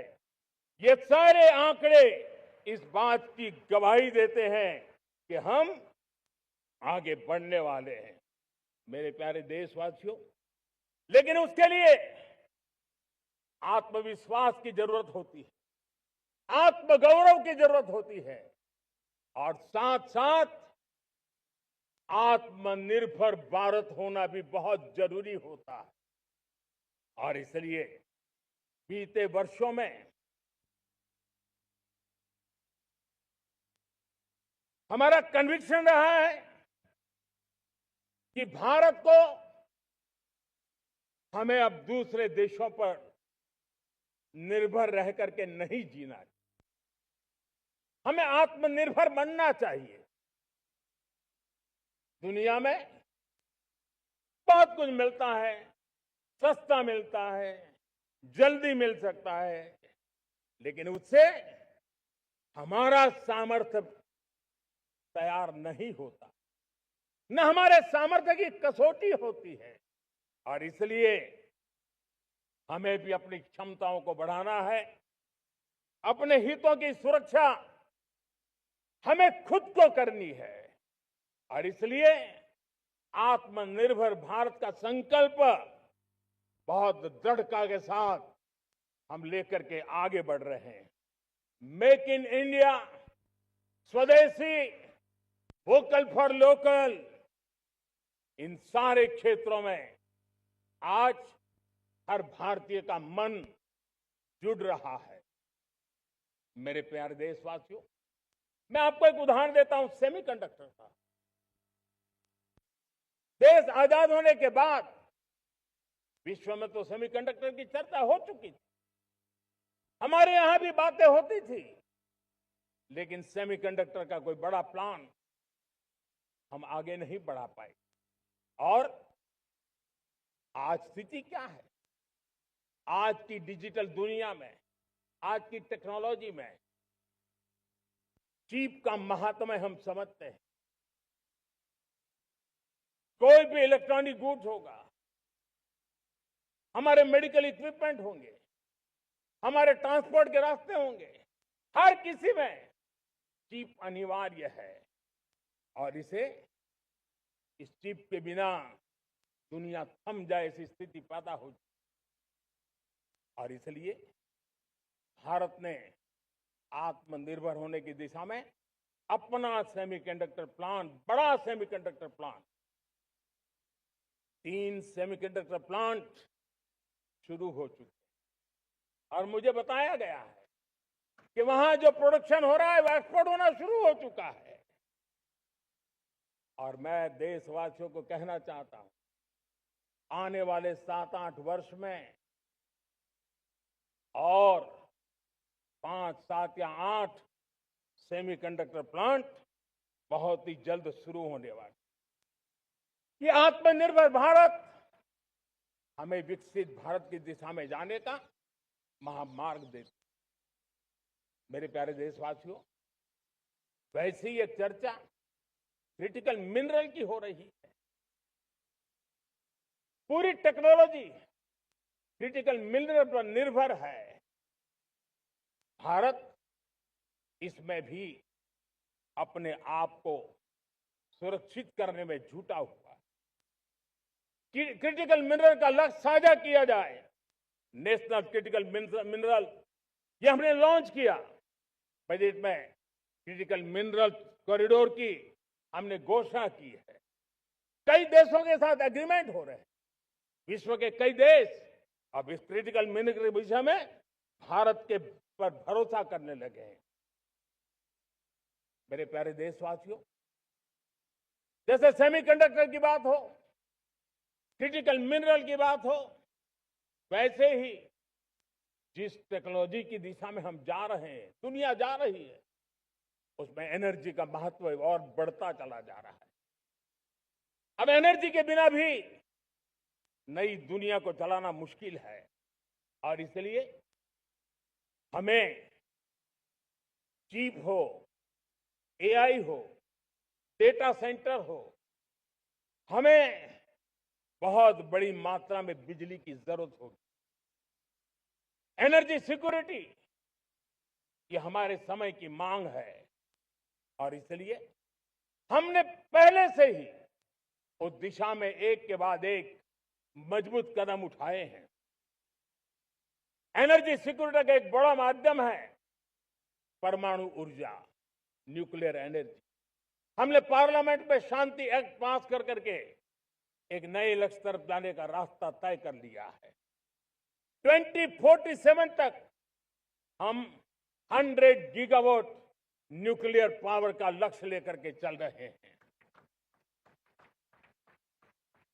इसी एक दशक में हम 5 नए न्यूक्लियर रिएक्टर शुरू करने का लक्ष्य लेकर के चल रहे हैं। इस वर्ष भारत ने फास्ट ब्रीडर न्यूक्लियर टेक्नोलॉजी में महारत हासिल करके एक अहम पड़ाव पार किया है और उसके कारण परमाणु ईंधन में आत्मनिर्भर बनने की दिशा में हमें एक बहुत बड़ा सफलता का कदम हमने रखा है। मेरे प्यारे देशवासियों, कई बार संसाधनों की कमी के कारण देश रुकता नहीं है, लेकिन रुकने का कारण सोच की सीमाएं होती हैं। जब सोच बंद जाती है, सीमाओं में सड़ने लग जाती है, तब हम अपने सामर्थ्य को भी पहचान नहीं पाते हैं। देश को आज कच्चे तेल पर निर्भर रहना पड़ रहा है और हमारी गलत सोच के कारण है। आप जान के हैरान हो जाएंगे, हमने समुद्री तट पे 99% हमारा समुद्री तट का पूरा हिस्सा ऐसी सोच के कारण नो गो एरिया घोषित करके रखा था। हमने ही समंदर के अंदर जाकर के एक्सप्लोरेशन न करने का निर्णय कर लिया था। ये सोच का दारिद्र्य था। हमने फैसला किया ये नहीं चल सकता। हमने उस 99% को जो कभी नो गो एरिया हुआ करते थे, हमने उसको गो एहेड एरिया के रूप में खुला कर दिया है और अब हम समुद्र के भीतर भी एक्सप्लोरेशन करने की और नए नए भंडार खोजने की दिशा में हम प्रवृत्त हैं, हम प्रयास कर रहे हैं। हमने पिछले वर्ष उसी दिशा में एक महत्वपूर्ण कदम रखते हुए समुद्र मंथन की घोषणा की थी और पिछले दिनों हमने 85,000 करोड़ रुपए इस काम के लिए आवंटित करके काम को गति देने का निर्णय कर लिया है। मेरे प्यारे देशवासियों, एनर्जी सिक्योरिटी, इसका मैंने कहा कि हमें ऑल्टरनेट स्रोतों की तरफ भी पूरी शक्ति लगाना बहुत जरूरी है और इसलिए ऊर्जा का सही इस्तेमाल बढ़ाते हुए भारत इसी दिशा में आज तेजी से काम कर रहा है। 2014 से पहले, मतलब आज से 12 साल पहले, हमारे देश में सिर्फ 70 शहरों में पाइप से गैस की व्यवस्था थी, पाइप से गैस डिस्ट्रीब्यूशन होता था। 12 साल में इन 70 शहरों को हमने 700 शहरों तक पहुंचा दिया है। ये होती है रफ्तार, ये होता है विस्तार। 2014 के पहले मुश्किल से 20-22 लाख घरों में पाइप से गैस पहुंचता था। आज 1.25 करोड़ घरों में पाइप से गैस पहुंचाने का काम हो रहा है। 12 वर्ष पहले देश में सोलर एनर्जी की कैपेसिटी सिर्फ 2 गीगावाट थी। 2 गीगावाट, आज 160 गीगावाट हमने प्राप्त किया है लक्ष्य। मेरे प्यारे देशवासियों, मैं एक और जानकारी देता हूं। हमने इसका लाभ देश के मध्यम वर्ग को, सामान्य परिवार को मिले, इस तरफ भी उतना ही ध्यान केंद्रित किया। हमने पीएम सूर्यघर मुफ्त बिजली योजना चालू की और आज मुझे संतोष है कि इतने कम समय में 50 लाख घरों का सोलर एनर्जी का काम हम आंकड़ा पार कर चुके हैं। तेजी से चल रहा है और इसके कारण हजारों घरों का बिजली बिल 0 हो गया है। हजारों घर अपनी बिजली का उपयोग करने से अतिरिक्त बिजली आज बेच करके कमाई कर रहे हैं। हर परिवार को हम इस काम के लिए 80,000 रुपया सरकार की तरफ से एक एक परिवार को मदद दी जा रही है, तब जाकर के हम इस काम को पूरा कर रहे हैं। मेरे प्यारे देशवासियों, आपको जानकर के हैरानी होगी, ये जो हमारी रेलवे है उसका इलेक्ट्रिफिकेशन का काम हमारे देश में 1925 में शुरू हुआ था। 1925 में इलेक्ट्रिफिकेशन का काम शुरू हुआ, लेकिन 90 साल में 1925 से लेकर के 90 साल में सिर्फ 30% रेल का इलेक्ट्रिफिकेशन हुआ था। यानी 90 साल में 30%। हमारी रफ्तार देखिए, लक्ष्य को पाने के लिए हमारी दौड़ देख लीजिए। हमने एक दशक के अंदर 100% काम पूरा कर दिया। 90 साल में 30%, 10 साल में 70%, ये होता है काम। और इसके कारण डीजल जो हमें बाहर से लाना पड़ता है उसकी बचत हुई, बिजली से हमारी ट्रेनें चली, पर्यावरण को फायदा होने लगा।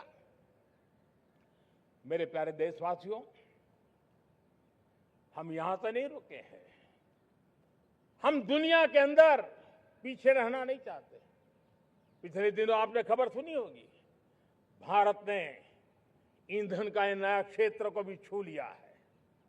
देश ने पहली हाइड्रोजन से चलने वाली ट्रेन शुरू कर दी है और मुझे खुशी है, ये सबसे लंबी ट्रेन है और सबसे ताकतवर ट्रेन है और दुनिया में हाइड्रोजन ट्रेन के क्षेत्र में भी भारत ने अपना झंडा गाड़ दिया है।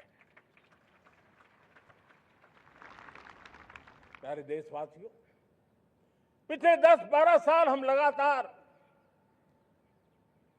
2047 के लक्ष्य को पाने के लिए दौड़ रहे हैं, एक के बाद एक सोपान सिद्ध कर रहे हैं। हमने सोचा भी नहीं था कि हमें इसमें भी कुछ मुसीबतों का झेलना पड़ेगा। पिछले 10-12 वर्ष में कितने संकटों का सामना करना पड़ा। कोरोना जैसी वैश्विक महामारी ने पूरी दुनिया को चिंता में डाल दिया था। सारी व्यवस्थाएं चरमरा गई थी। कोरोना से बाहर निकले, युद्ध की विभीषा की खबरें आने लगी। कहीं यूक्रेन तो कहीं पश्चिम एशिया, हर जगह पे तनाव का माहौल। और पता नहीं भविष्यवेत्ताओं ने तो न जाने क्या क्या घोषणाएं कर दी थी। देश को डराना, देश को भयभीत रखना, देश को चिंतित रखना, इसी में कुछ लोगों को आनंद आता है। वैक्सीन नहीं मिलेगी, कोविड में लोग बचेंगे नहीं, कुछ भी नहीं होने वाला। वेस्ट एशिया का क्राइसिस आया, पेट्रोल पंप पे पेट्रोल नहीं मिलेगा, गैस नहीं मिलेगा, डीजल नहीं मिलेगा, फर्टिलाइजर नहीं मिलेगा। सारी दुनिया भर की अफवाहें फैला करके भारत के लोगों को भयभीत करने का, डराने का, चिंता के अंदर डुबो देने का कुछ लोगों को आनंद आ रहा था। लेकिन देश ने देख लिया कि पिछले 10-12 साल की सुविचारित योजनाएं रंग ला रही है और हम इतने बड़े संकट के बावजूद भी नागरिक देवो भव के मंत्र को लेकर के जीते हुए भारत ने जो तैयारियां की थी, एक के बाद एक कदम उठाया था। सोचा नहीं था कि संकट आएगा, लेकिन उस संकट के समय में ये सारी चीजें काम आ गई और आज देश में गैस भी है, पेट्रोल भी है, यूरिया भी है। हम अपनी ताकत के ऊपर खड़े हो रहे, चल रहे। मेरे प्यारे देशवासियों, दुनिया के इन संकटों का प्रभाव हर किसी पर हुआ, हम भी अछूते नहीं। यूरिया के दाम दुनिया में 3,000 रुपया पहुंच गए एक बोरी का। आज भी हम मेरे देश के किसानों को वो बोझ सहने के लिए मजबूर नहीं कर रहे हैं। सरकार अपने कंधों पर वो बोझ उठा रहा है और दुनिया से जो 3,000 रुपया में यूरिया का बोरा हमें मिलता है, वो हमारे किसानों को हम सिर्फ 300 रुपये में दे पाते हैं। इतना ही नहीं, डीएपी आज दुनिया में बाजार 5,000 पहुंच चुका है। लेकिन मेरे देश के किसानों को दिक्कत ना हो, इसलिए 1,350 रुपये में आज भी डीएपी देने का काम हम कर रहे हैं। मेरे प्यारे देशवासियों, एक समय था जब मैं आत्मनिर्भरता की बात कर रहा था तो कुछ लोग एयर कंडीशन चैम्बर में बैठ करके सोचने वाले लोग हमें बता रहे थे ग्लोबलाइजेशन का क्या होगा। लेकिन दुनिया देख रही है कि पिछले एक दशक में ऐसा लग रहा है कि दुनिया ने ग्लोबलाइजेशन बोलना ही बंद कर दिया है। जहां से ग्लोबलाइजेशन की आवाज आती थी वो बंद सुनाई नहीं देती है। दुनिया का हर देश अपनी अपनी संभालों के मिजाज की तरफ गया है। लेकिन दुर्भाग्य से इस संकट के कालखंड में कुछ लोगों ने अपना रुतबा दिखाने के लिए संसाधनों को वेपनाइज करने का खेल खेला है। दुनिया अपने पास जो कुछ भी है उसको वेपनाइज करने में लगी है। संसाधनों का वेपनाइज, रिसोर्स का वेपनाइज, पेट्रोल, डीजल, फर्टिलाइजर, दवाइयां, टेक्नोलॉजी की चिप्स, इतना ही नहीं, भूभाग को भी वेपनाइज किया जा रहा है। और ऐसे समय अगर हम आत्मनिर्भर के मंत्र को लेकर 10 साल सही दिशा में न चले होते तो हम कल्पना कर सकते हैं कि ऐसी चुनौतियों का मजबूती से मुकाबला कैसे करते हैं। और हमारी तैयारियां निरंतर बढ़ती जा रही है। मेरे प्यारे देशवासियों, दूसरी तरफ आज भारत का प्रोफाइल पूरी तरफ बढ़ रहा है। आज भारत दुनिया के लिए एक स्वीकृत और सम्मानीय देश के रूप में बन रहा है।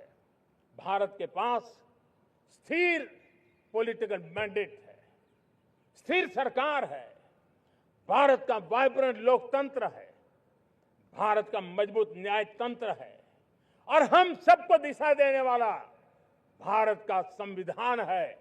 और अब दुनिया हमारे इन सामर्थ्य को पहचानने लगी है और इसलिए 2014 के बाद दुनिया करीब करीब 40 देशों के साथ हमारा FTA एग्रीमेंट हो रहा है। अब देखिए कितना बड़ा अवसर आया है, लेकिन ये जो ट्रेड एग्रीमेंट्स हुए हैं ये एक बहुत बड़ा अवसर है और इसलिए खास करके मैं मेरे MSMEs को कहना चाहूंगा कि हमें इस मौके को छोड़ना नहीं है। दुनिया में हमें पहुंचना है, भारत के उत्पाद की हर चीज विश्व के बाजार में पहुंचे और चाहे हमारा टेक्सटाइल हो, हमारी मशीनरी हो, हमने दवाइयां हो, हमने मौका छोड़ना नहीं है। लेकिन वैश्विक जो पैरामीटर्स हैं उस पैरामीटर को हमें पार करना होगा। हमें दुनिया से जो मिलता है उसे अच्छा देना पड़ेगा, दुनिया में जो मिलता है उसे सस्ता देना पड़ेगा। और पंजाब के लुधियाना से लेकर के तमिलनाडु के तिरुपुर तक हमारा टेक्सटाइल सेक्टर दुनिया में पहुंच सकता है। इतना ही नहीं, केरलम से लेकर के गुजरात और तमिलनाडु से लेकर के बंगाल, ये हमारा समुद्री तट, हमारे मछुआरे भाई बहन आज इस FTA के कारण हमारे श्रिप यानी झींगा उसके एक्सपोर्ट की बहुत संभावना बनी है। हमारे सी फूड की दुनिया में पहुंच बनने की संभावना पड़ी हुई है और इसलिए मैं चाहूंगा कि हम इस परिस्थिति का फायदा उठाते हुए, हम आगे चलते हुए हम इन कामों को पार करने के लिए प्रयास करें। मेरे प्यारे देशवासियों, मैंने जो भूमिका आपके सामने रखी है उसके पीछे 2047 का लक्ष्य इन मजबूत नींव पर खड़ा है। 2047 विकसित भारत का लक्ष्य हमने पिछले 10-12 साल में देशवासियों ने जो सामर्थ्य दिखाया है उस सामर्थ्य का हिस्सा है। और इसलिए मेरे प्यारे भाइयों बहनों, सदी का 1/4 हिस्सा बीत चुका है और अगला 1/4 हमारे लिए अत्यंत महत्वपूर्ण है। अब हम रुक नहीं सकते हैं, हमारी गति नहीं रुक सकती है, हमारी दिशा तय हो चुकी है, हमें प्राप्त करके रहना है। और इसके लिए हमें अपना वर्क कल्चर बदलना होगा, हमारे वर्क कल्चर को बदलते हुए हमें हमारी सोच को भी बदलना होगा, हमें हमारे काम की गति को भी बदलना होगा। जो काम पिछले 5-7 दशक में नहीं हुए हैं वो काम हमें आने वाले 5-7 साल में करने हैं। और मेरा भरोसा है मेरे देश की युवा शक्ति पर, मेरे देश के नौजवानों पर, मेरे देश की माताओं को बहनों पर, मेरे देश के किसानों पर, मेरे देश के मजदूरों पर कि हम इस सपने को साकार कर सकते हैं। और इसलिए हमें रिफॉर्म की गति को भी आगे बढ़ाना है। और जब मैं रिफॉर्म की बात कर रहा हूं, रिफॉर्म नहीं हमारे लिए कोई कंपल्सन है, नहीं रिफॉर्म ये हमारे के लिए कोई बजबड़ है, हमारे लिए रिफॉर्म ये कन्विक्शन है। आउट ऑफ कन्विक्शन हम रिफॉर्म एक्सप्रेस पर चल पड़े हैं और हम आने वाले दिनों में भी नेक्स्ट लेवल रिफॉर्म की ओर बढ़ने वाले हैं। और इसलिए सरकार, समाज, उद्योग, उत्पादक, किसान, हर किसी ने अपनी ट्रेडिशनल व्यवस्थाओं में रिफॉर्म करना पड़ेगा, सोच में रिफॉर्म करना होगा, अपने लक्ष्यों को रिफॉर्म करना होगा। और इसलिए मेरे प्यारे देशवासियों, हमें एक निश्चित दिशा में को लेकर के चलना होगा। मैं आज उस युग को भी याद करना चाहूंगा जब देश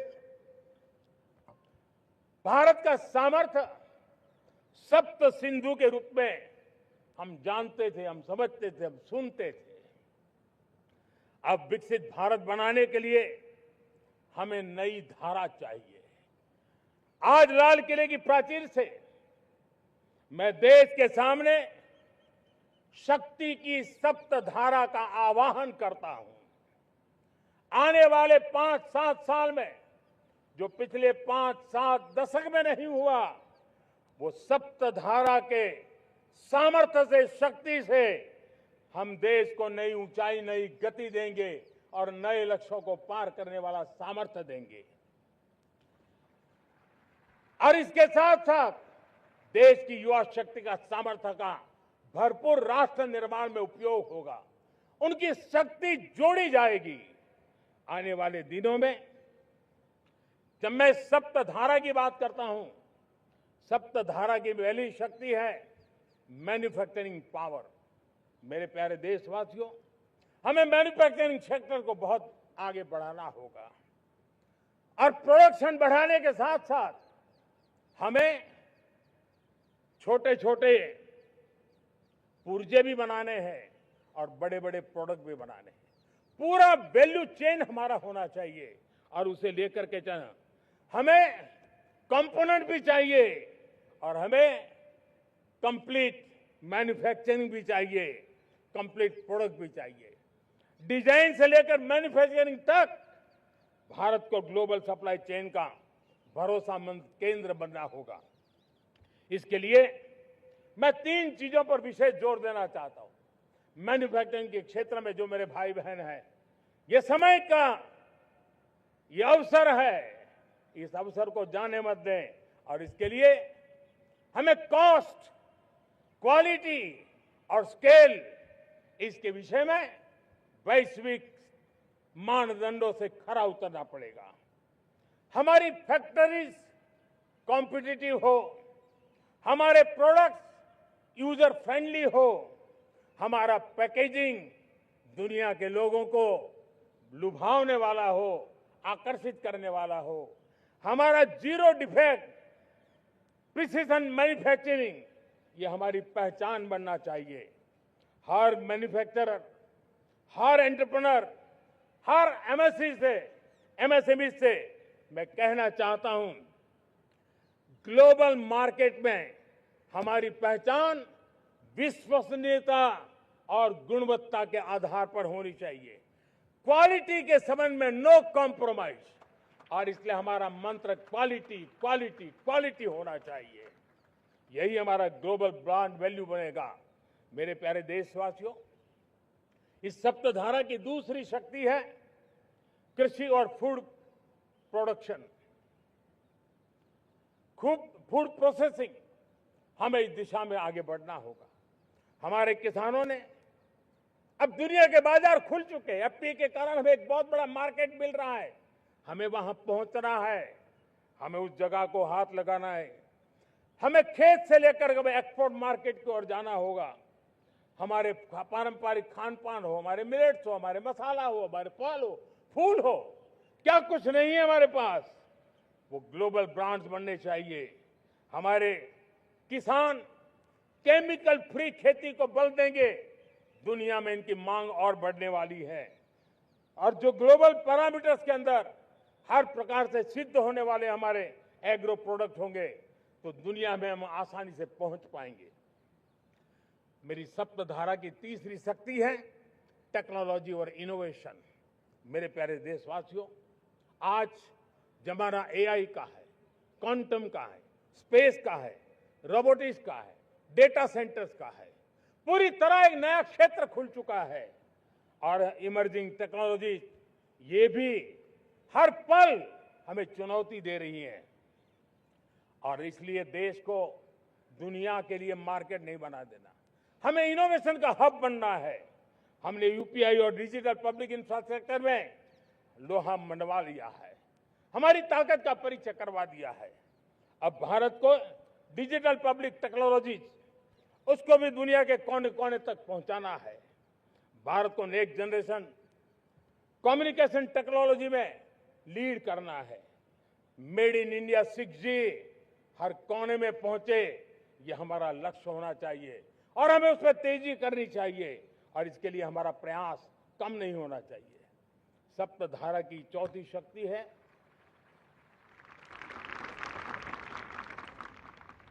गति शक्ति। ये गति शक्ति देश के अंदर सीमलेस फास्ट कनेक्टिविटी पर हमें बल देना होगा। शहरों को हाई स्पीड रेल से हमें जोड़ना होगा। मॉडर्न हाईवे चाहिए, इनलैंड वाटरवेज चाहिए, एयरपोर्ट चाहिए, मल्टी मॉडल लॉजिस्टिक की व्यवस्था चाहिए। हमें पोर्ट्स को सिर्फ सामान उतारना चढ़ाने की जगह नहीं, दुनिया के शिप्स आकर के लंगर हो जाए इतना नहीं, हमें हमारे पोर्ट्स को पोर्ट लेड डेवलपमेंट ग्रोथ की दिशा में हमें आगे बढ़ना होगा। हमारी पांचवी शक्ति है सप्तधारा की, वो है रक्षा शक्ति। और ये रक्षा शक्ति का महत्व हर प्रकार से है। मेरे प्यारे देशवासियों, डिफेंस में आत्मनिर्भर होना अब भारत ने अनुभव कर लिया, दुनिया ने अनुभव कर लिया है, इसके बिना कोई चारा नहीं है। विश्व जब अपनी अपनी ही सोच रहा है, तब भारत विश्व के लिए बाजार बन करके नहीं रह सकता है। हमें डिफेंस के क्षेत्र में आत्मनिर्भर होना होगा। Next generation defence technology develop करके हमें ग्लोबल सप्लायर बनने की दिशा में हमें लक्ष्य लेकर के चलना है। हमें ड्रोन, काउंटर ड्रोन सिस्टम को विकसित करना होगा और हाइपरसोनिक डिफेंस टेक्नोलॉजीज, उस पर हमें लीडरशिप लेनी होगी। साथियों, साइबर सुरक्षा भी आज हर घर के लिए एक समस्या बन रही है। वो भी एक रक्षा का क्षेत्र है जिसमें हमारे युवाओं की जो सामर्थ्य है, उस सामर्थ्य का उपयोग हम देश के और दुनिया के लिए कर सकते हैं।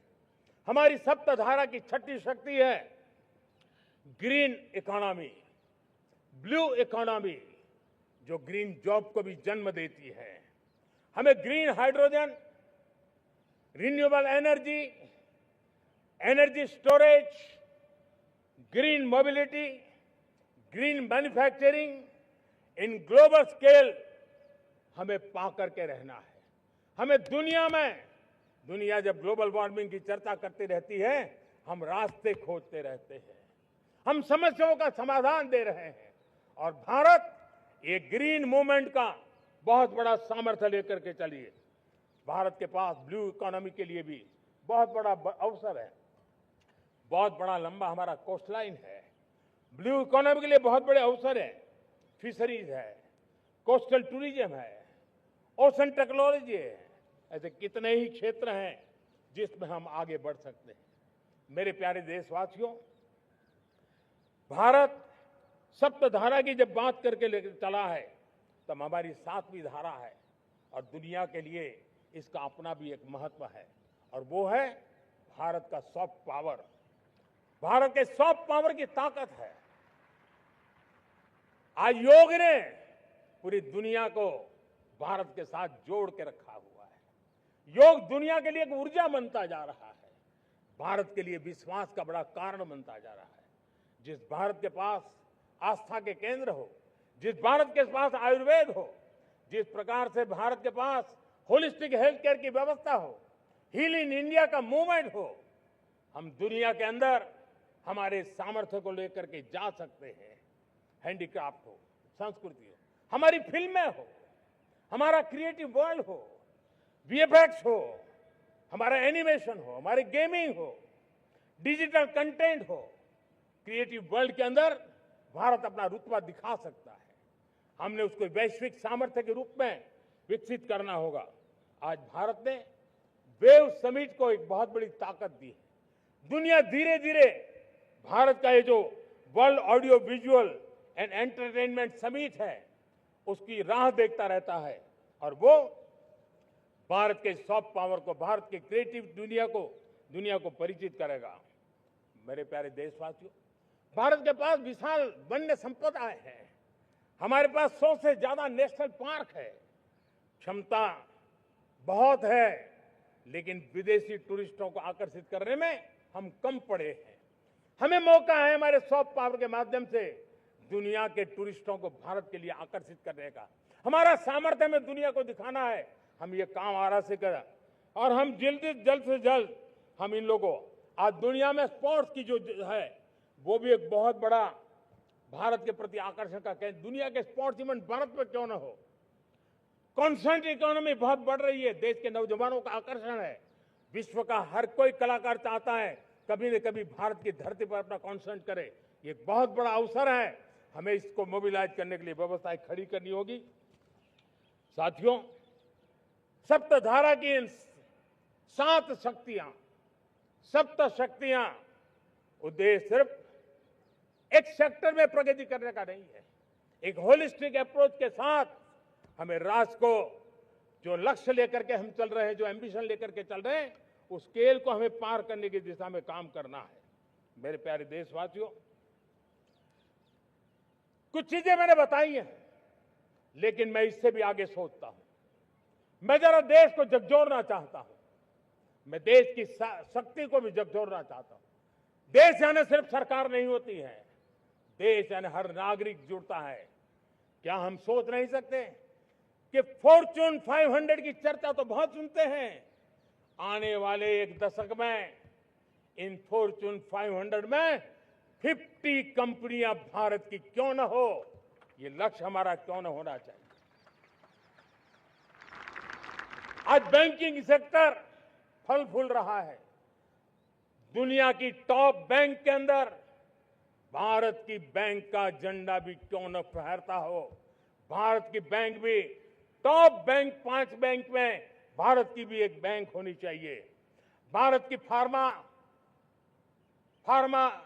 की दिशा में हमने बहुत काम किया है, लेकिन समय की मांग है कि दुनिया की 5 बड़ी फार्मा कंपनियों में भारत की भी 1-2 फार्मा कंपनियों का नाम गूंजना चाहिए। भारत उसमें अपना स्थान बनाना चाहिए।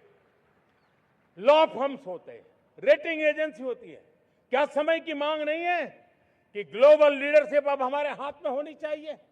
टैलेंट है, सामर्थ्य है, हमारा लंबा इतिहास भी है, भाषाओं पर हमारा प्रभुत्व है। हमें विश्व में पहुंचना चाहिए। हमारी कोई कंसल्टिंग फर्म, अकाउंटिंग फर्म दुनिया के टॉप फर्म्स के अंदर क्यों नहीं होनी चाहिए? भारत की टेक्नोलॉजी कंपनियां दुनिया के अंदर सिरमौर हो, यह हमारा लक्ष्य होना चाहिए। हमारे ऐसे ब्रांड हो जिससे दुनिया आकर्षित होती हो, हमारे ब्रांड हमारे देश की पहचान हो और विश्व के लिए एक डेस्टिनेशन बन जाए, उस दिशा में हमें काम करना है। और इसके लिए मैं राज्य सरकारों को कहना चाहता हूं, मैं स्थानिक स्वराज की संस्थाओं को कहना चाहता हूं, भारत सरकार का भी यह दायित्व है कि हमें हमारे रिफॉर्म की गति बढ़ानी होगी। हमें 2047 के लक्ष्य के अनुरूप हमारी व्यवस्थाओं को विकसित करना होगा। हमें बीते हुए काल के नीति नियमों से नहीं चल सकते, हमें आने वाले सपनों के हिसाब से नीति नियमों को गढ़ना होगा। और इसको अगर हम गढ़ेंगे तो मुझे पूरा विश्वास है और मैं देशवासियों को भरोसा देता हूं, इसी रास्ते मेहनत में कोई कमी न करते हुए हम विकसित भारत का सपना पार करके रहेंगे। हमें सबको मिलकर के चलना है।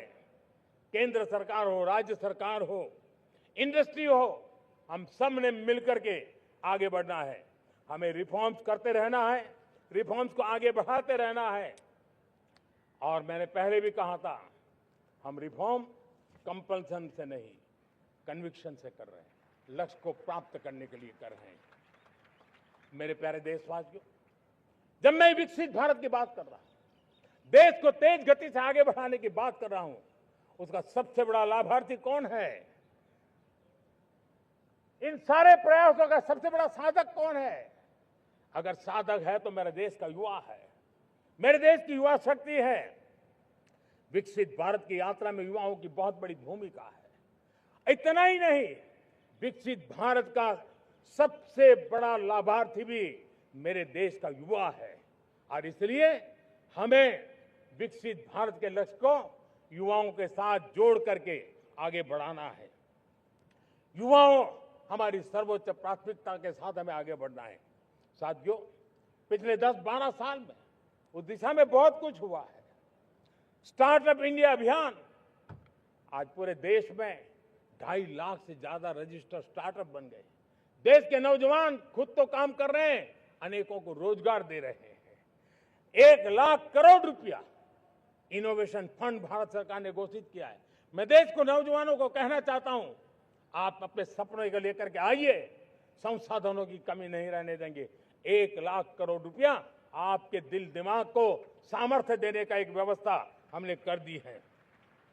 रिसर्च के नए अवसर मिले, डिजिटल इंडिया के नए सस्ते डेटा, ये युवाओं को सशक्त किया। दुनिया में सस्ता डेटा कहीं है तो भारत की धरती पर है, और देश के नौजवानों को उसने नई ताकत दी है। स्किल इंडिया हमने नेशनल प्रोग्राम बनाया है, स्पेस सेक्टर को हमने ओपन कर दिया, नेशनल ड्रोन पॉलिसी हमने बनाई है, खेलो इंडिया पॉलिसी बनाई है। 35 वर्षों तक एजुकेशन पॉलिसी नहीं थी, नई एजुकेशन पॉलिसी लेकर के आए हैं, और इसका फायदा मिडिल क्लास के परिवारों को हुआ है। साथियों, 2004 से 14 आंकड़े मुझे देना चाहिए आपको।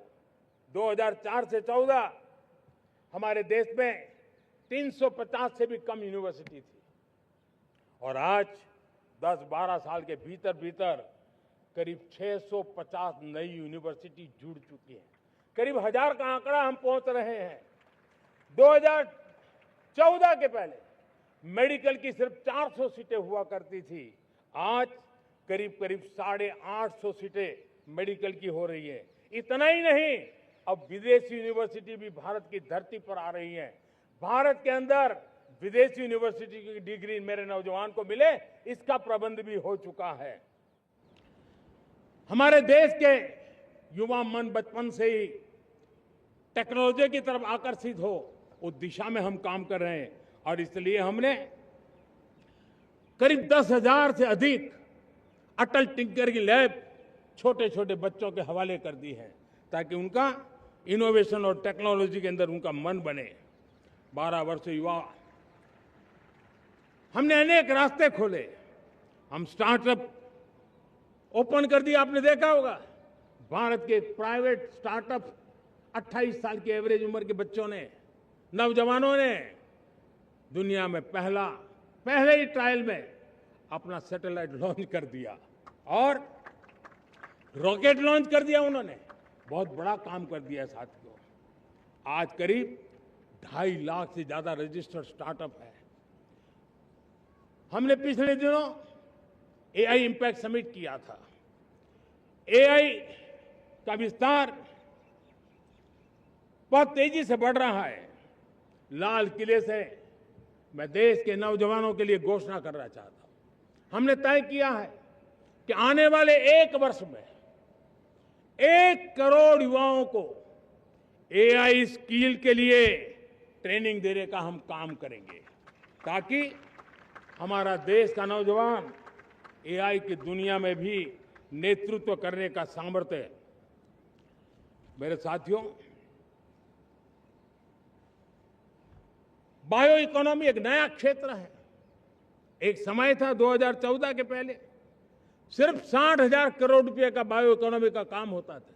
मेरे देश के नौजवान, आपने क्या कमाल कर दिया है। देखिए, नीतियां जब सही होती है, लक्ष्य जब साफ होता है, तो मेरे देश के नौजवान कैसा करके थे। बायो इकोनॉमी में देश की युवा शक्ति ने सामर्थ्य दिखाया है। 2014 के पहले जो 60,000 करोड़ का कारोबार था, आज वो कारोबार बायो इकोनॉमी 20 लाख करोड़ पहुंच चुकी है। दोस्तों,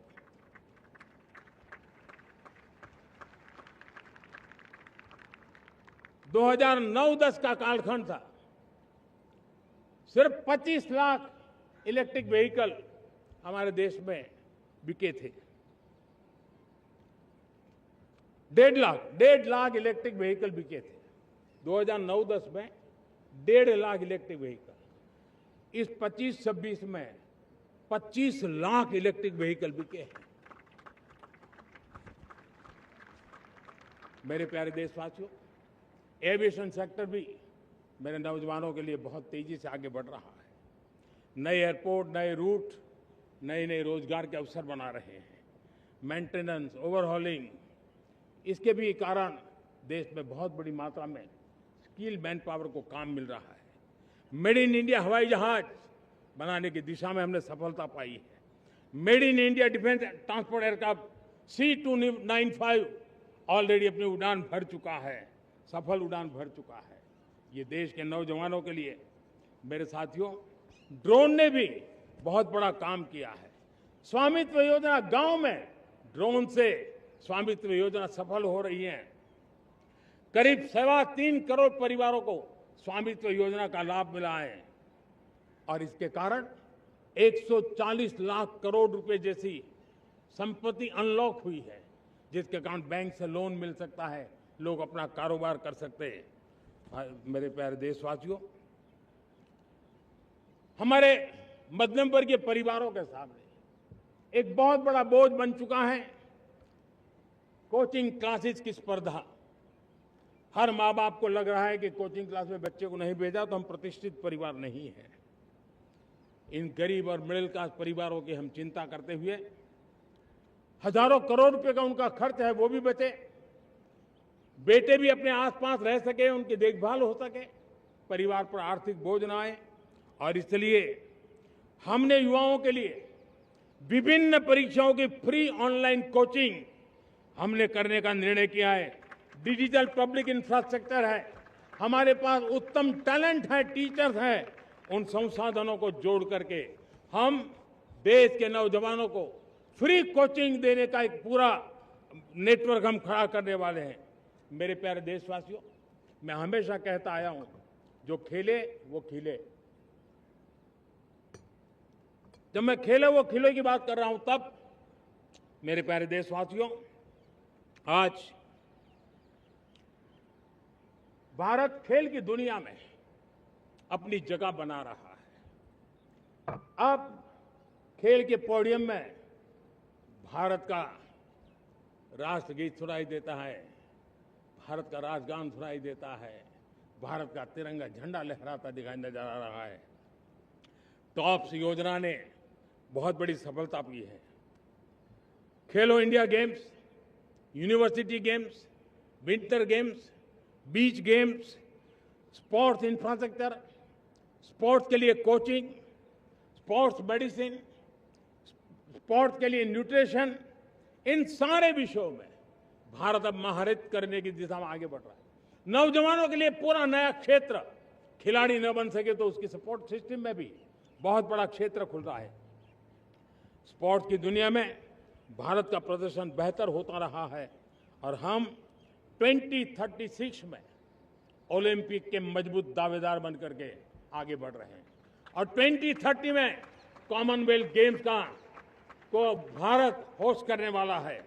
और मेरे साथियों, दुनिया में जो ओलंपिक की खेल होते हैं, करीब 40 प्रकार के गेम होते हैं और करीब 350-350 स्पर्धाएं होती हैं ओलंपिक में। और आपको जानकर के दुख होगा मेरे देशवासियों, मेरे नौजवानों, मैं आपको चुनौती देता हूं, मैं आह्वान करता हूं, मैं आपकी मदद चाहता हूं। 350 जितने स्पर्धाओं में भारत 2/3 खेलों में कहीं होता ही नहीं, हमारी मौजूदगी नहीं होती, हम क्वालिफाई नहीं होते हैं। हमने तय किया है कि 2036 में जो ओलंपिक होगा, हम चाहते हैं कि वो भारत में हो, लेकिन 2036 में जिन विधाओं में आज भारत खेलता नहीं है, जिन विधाओं में भारत क्वालिफाई नहीं करता है, जिन स्पर्धाओं में भारत ने छोड़ के रखा है, 3/4 हिस्सा हमारे इंतजार कर रहा है, भारत उस पर बल देगा। और इसके लिए हम टैलेंट हंट का एक अभियान भी चलाना चाहते हैं। हमें अगर 2036 के लिए खिलाड़ी चाहिए तो आज जो 5 साल, 10 साल, 15 साल की उम्र के नौजवान हैं, बेटे हैं, उनके तरफ ध्यान देना होगा, उन बेटियों पर ध्यान देना होगा। और इसलिए 5 से 15 उम्र के बच्चों में खेल प्रतिभा ढूंढने के लिए गांव-गांव, शहर-शहर, स्कूल-स्कूल एक टैलेंट हंट का अभियान चलाया जाएगा। बच्चों की प्रतिभा को देखा जाएगा और फिर उनको स्पेशल ट्रेनिंग दे करके देश के लिए खेलने वाले अच्छे खिलाड़ी बनाए जाएंगे। मेरे प्यारे युवा, देश के सामने, देश के नौजवानों के सामने नशा एक बहुत बड़ा संकट बनता जा रहा है। नशा मुक्त भारत, ये हम सबका सामूहिक दायित्व होना चाहिए। हमारे उज्जवल भविष्य के लिए हमारी युवा पीढ़ी मजबूत हो, हमारा युवा सामर्थ्य हमारे देश के लिए काम आए, इसलिए नशा मुक्त भारत। पिछले दिनों माय भारत के वॉलंटियर्स ने, देश के एनजीओ ने देश के सामाजिक सांस्कृतिक संगठनों ने, देश के आध्यात्मिक पुरुषों ने मिलकर के नशा मुक्त भारत का 100 सप्ताह का एक कार्यक्रम तय किया है। 100 सप्ताह तक एक अभियान चलने वाला है।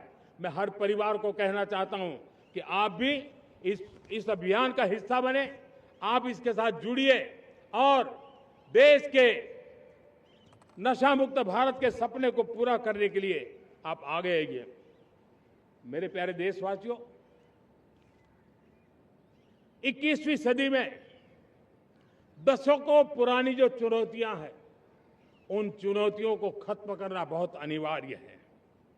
नक्सलवाद, माओवाद लाखों युवाओं के भविष्य को तबाह कर दिया, अनेक माताओं के दुधमल नौजवानों को छीन लिया, बर्बाद कर दिया, हर मां बाप के सपनों को चूर चूर कर दिया। इस नक्सलवाद ने 4 दशक तक हिंदुस्तान के बहुत बड़े हिस्से को, बहुत बड़ी आबादी को दबोच करके रखा था, बंदूक के नोक पर दबोच करके रखा था, संविधान की धज्जियां उड़ा दी थी और देश के सामान्य नागरिकों की रक्षा में 3,500 से ज्यादा हमारी पुलिस के, सुरक्षा बल के जवान शहीद हो गए। युद्ध के अंदर जितने सैनिक मरते हैं, उससे ज्यादा हमारे पुलिस जवानों को जान की बाजी लगानी पड़ी ताकि देश के सामान्य मानवी को सुरक्षा मिले। ये नक्सलवाद ने धरती को लहूलुहान कर दिया था। 2014 में आपने जब हमें मौका दिया, उसी दिन हमने संकल्प लिया था कि हम देश को नक्सलवाद से मुक्त करेंगे। और आज मुझे खुशी है कि नक्सली माओवादी हिंसा आखिरी सांस भी शायद रहने की अब तो ताकत नहीं रही है। पूरी तरह उसे खत्म करने की दिशा में जहां पर कभी नक्सलवादियों की गोलियां चलती थी, जहां पर कभी धरती रक्त रंजित रहा करती थी, आज उसी नक्सल क्षेत्रों में, उसी इलाकों में नक्सल मुक्त होने के कारण विकास, विश्वास और प्रयास का तिरंगा लहरा रहा है। मेरे प्यारे देशवासियों, लेकिन इस चुनौती को हमने कम नहीं आंकना है। इस चुनौती से हमें और भी सावधान रहने की जरूरत है। वर्षों तक देश की सत्ता में माओवादी सोच के लोग गलियारों में अपनी जगह बना करके बैठे थे। सरकारी कमेटियों में सलाहकार के रूप में भी ये माओवादी सोच ने नीतियों को प्रभावित किया था। मेरे प्यारे देशवासियों, जंगलों में हमें हथियारी नक्सलों का खात्मा बुलाने में, उस संकट से देश को मुक्त कराने में सफलता मिली है। लेकिन हथियारी नक्सल तो गए, लेकिन दिमागी नक्सल, ये दिमागी नक्सल मौके की तलाश में है, हिंसा अराजकता के वो रास्ते खोज रहे हैं, समाज को गलत राह पर घसीटने के लिए भांति भांति के दांव कर रहे हैं। इन दिमागी नक्सलियों को पहचानना होगा, इन दिमागी नक्सलियों को आइसोलेट करना होगा और राष्ट्र को विकसित राष्ट्र बनाने की मुख्य धारा की ओर देश की युवा पीढ़ी को जोड़ना होगा। मेरे प्यारे देशवासियों, सुरक्षित भारत बनाना हम सबका दायित्व है। चुनौती सीमा के भीतर हो या सरहद से बाहर, भारत हर परिस्थिति के लिए तैयार है। आज युद्ध का नेचर बदल रहा है। अब युद्ध सीमा पर ही होता है, गारंटी नहीं है।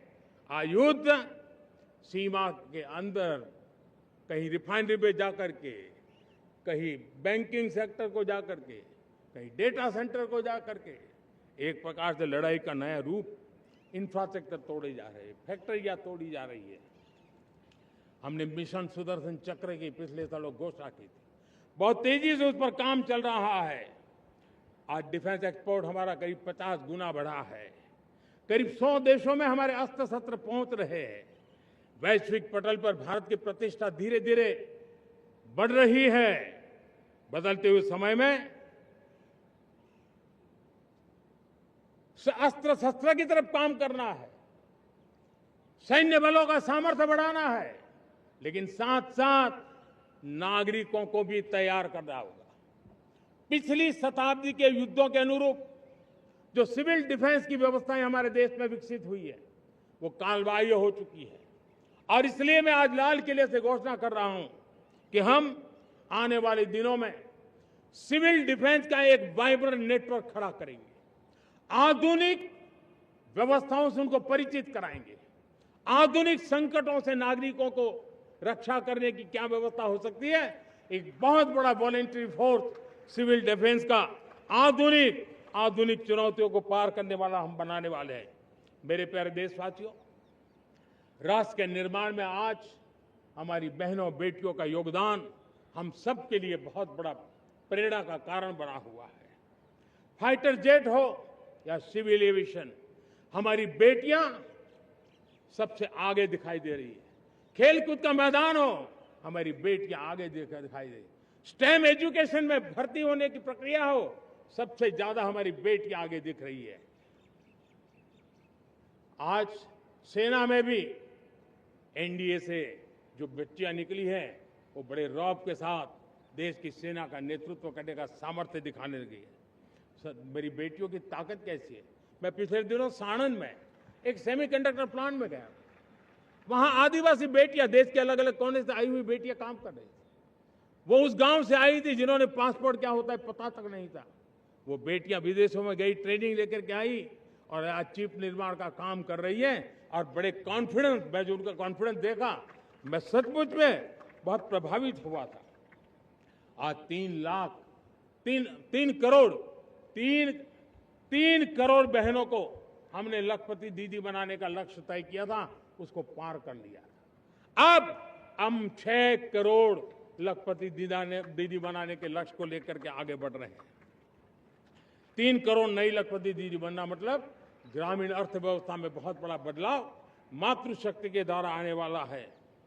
मेरे प्यारे देशवासियों, आज पंचायतों में, नगर पालिका में, महानगर पालिका में बहुत बड़ी मात्रा में हमारी महिलाएं जनप्रतिनिधि बनकर के देश का मार्गदर्शन कर रही है, समस्याओं का समाधान कर रही है, बहुत ही सक्षम नेतृत्व दे रही है। और इसी को ध्यान में रखते हुए हमने पार्लियामेंट में नारी शक्ति वंदन अधिनियम पारित किया था, लेकिन किसी न किसी कारण से राजनीति के अखाड़े में पिछले 40 साल से ये सपना हमेशा राजनीतिक अखाड़े का शिकार हो गया है।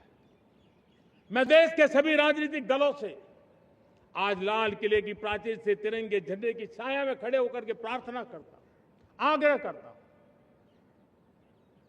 आइए उन महिलाओं के सामर्थ्य के पुजारी बनिए, उन महिलाओं के सम्मान में आगे आइए और जल्द से जल्द हमारी माताओं बहनों को 33% विधानसभा और लोकसभा में उनको प्रतिनिधित्व मिले, वे भारत की नीति घड़तर के अंदर अपना योगदान दे। समय की मांग है और मैं सभी राजनीतिक दलों से फिर से आग्रह करता हूं, आइए महिला आरक्षण लागू करके महिला सम्मान में आप भी जुड़िए, आप भी यश लीजिए, आप भी क्रेडिट लीजिए, लेकिन मेरी माताओं बहनों को हक दीजिए। मेरे प्यारे देशवासियों, विकसित भारत का संकल्प तभी पूरा होगा जब विकास अंतिम व्यक्ति तक पहुंचेगा। 2014 से पहले सिर्फ 25 करोड़ लोगों के पास सोशल सिक्योरिटी का कवर था, सिर्फ 25 करोड़ के पास। साथियों, पिछले 5-7 दशक में सिर्फ 25 करोड़, हमने एक दशक के भीतर 100 करोड़ देशवासियों को सोशल सिक्योरिटी का कवच दिया है। आयुष्मान भारत योजना से 70 साल की उम्र के बुजुर्गों से भी आज 5 लाख रुपए तक मुफ्त दवाई की व्यवस्था हो रही है। करोड़ों परिवारों को इसके कारण बहुत बड़ी सुविधा मिली है। और इस आयुष्मान कार्ड के कारण 2 लाख करोड़ रुपया जो दवाई और ऑपरेशन के पीछे खर्च होना था, वो मेरे परिवारों के बच्चे हैं, वो गरीब परिवार है, वो मध्यम वर्ग के परिवार है, उनको इतनी बड़ी। मेरे प्यारे देशवासियों, आज मुझे एक काम के लिए आपकी मदद चाहिए। मैं आप सबसे एक मदद मांग रहा हूं। सभी नौजवानों से मैं चाहता हूं कि आप इसका नेतृत्व करिए। आपका 1 या 2 घंटे देश को बहुत बड़ी शक्ति देने वाले हैं। आपको लगेगा 1-2 घंटे में मैं देश की क्या शक्ति, मैं बताता हूं, आप बहुत बड़ी शक्ति बनने वाले हैं। और इसलिए हर घर में वातावरण बने। इन दिनों देश में जनगणना का काम हो रहा है, सेंसस का काम हो रहा है, गिनती चल रही है। और गिनती सिर्फ आंकड़ों से बात बनती नहीं है, उसकी बारीकियों से नीतियां बनती हैं, योजनाएं बनती हैं। देश आगे बढ़ने की अपनी रूपरेखा तैयार करता है और इसलिए सटीक जानकारियां होना बहुत जरूरी है। कभी कभी जो सरकार की तरफ से प्रतिनिधि आते हैं वो इतनी जल्दी में होते हैं, कभी स्पेलिंग एक लिख देते हैं, कभी अलग लिख देते हैं और इसके कारण अल्टीमेट परिणाम हमें सही मिलने में दिक्कतें आती हैं। अब जब टेक्नोलॉजी अवेलेबल है और इस बार निर्णय किया है, आप स्वयं भी जनगणना में अपनी जानकारियां अपने मोबाइल फोन से भर करके दे सकते हैं। बाद में कोई बाबू आएंगे, कोई प्रतिनिधि आएंगे, आपसे चर्चा करेंगे, लेकिन आप परिवार के सब बैठ करके अगर डिजिटली अपना रजिस्ट्री करवा दे, सारी बारीकियां, स्पेलिंग में भी गलती ना हो, कोई भी जानकारियों में गलती ना हो, आप जितनी परफेक्ट जानकारी देंगे देश को आगे बढ़ने में बहुत बड़ी मदद मिलेगी। और इसलिए मैं देश के नौजवानों को कहता हूं कि आप अपने परिवार के लोगों को बिठा करके पूरे फॉर्म को समझिए, पहले कागज पे फॉर्म को भर दीजिए, कोई गलती है तो करेक्ट कर लीजिए और फिर टेक्नोलॉजिकली उसको डिजिटली इसको अपलोड कर दीजिए। आप देखिए इतना बड़ा काम देश कर लेगा और देश का समय और शक्ति सही काम के लिए उपयोग आएगा। और इसलिए मेरे देश के नौजवानों को जनगणना के इस काम में सक्रियता से जुड़ने के लिए मैं आग्रह करता हूं। मेरे प्यारे देशवासियों, मैंने लाल किले से पंच प्राण की बात कही थी। इस पंच प्राण ने देश को अपने आत्मगौरव की ओर लेकर के आगे बढ़ने का, लक्ष्यों को पार करने के सामर्थ्य के साथ आगे बढ़ने का एक बहुत बड़ा संबल दिया है। हमें गुलामी की मानसिकता हर पल मिटाते ही रहना है। जिस भारत का सपना नेताजी सुभाष चंद्र बोस ने देखा था, बाबा साहब आंबेडकर ने देखा था, पंडित नेहरू ने देखा था, सरदार पटेल, भगत सिंह, सुखदेव राजगुरु ने देखा था, डॉक्टर श्यामा प्रसाद मुखर्जी ने देखा था, भगवान बिरसा मुंडा ने देखा था, ज्योतिबा फुले ने देखा था, उन सब से प्रेरणा लेकर के हम आगे बढ़े। इस संकल्प को हम दोहराए, स्वयं से ऊपर राष्ट्र का हित हो, स्वयं से ऊपर राष्ट्र का हित हो और कर्तव्य ही हमारी पहचान हो। मैं सभी देशवासियों से कहूंगा, समय हमारा है। मैं सभी देशवासियों से कहूंगा, समय हमारा है, अवसर हमारा है, संकल्प हमारा है। आइए सपनों को संकल्प बनाए, संकल्प को सामर्थ्य बनाए और सामर्थ्य को सफलता में बदल के रहे। आइए हर कदम को विकास का कदम बनाए, कदम से कदम मिलाए, मन से मन मिलाए, लक्ष्य से जुड़े रहे। एक दीप से जले दीप हजारों, आओ मिलकर विकसित भारत बनाए। इसी एक भावना के साथ इस मंगल पर्व पर आप सबको अनेक अनेक शुभकामनाएं। मेरे साथ बोलिए, भारत माता की, भारत माता की, भारत माता की, वंदे वंदे वंदे। बहुत बहुत धन्यवाद।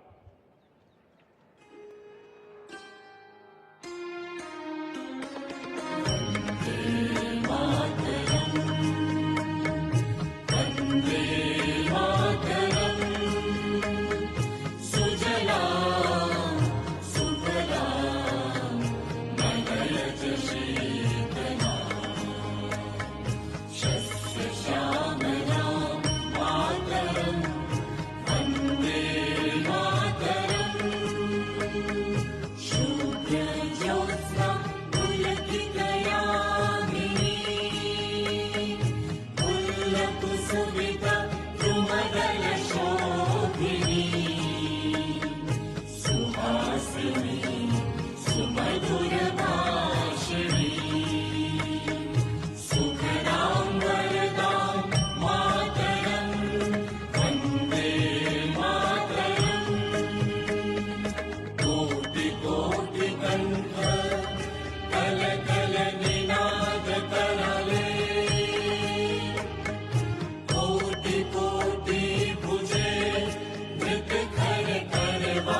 তোমার প্রতিমা গড়ে মন্দিরে মন্দিরে বন্দে মাতরম ত্বং হি দুর্গা দশ প্রহরণধারিণী कमला कमल दल विहारिणी वाणी विद्यादायिनी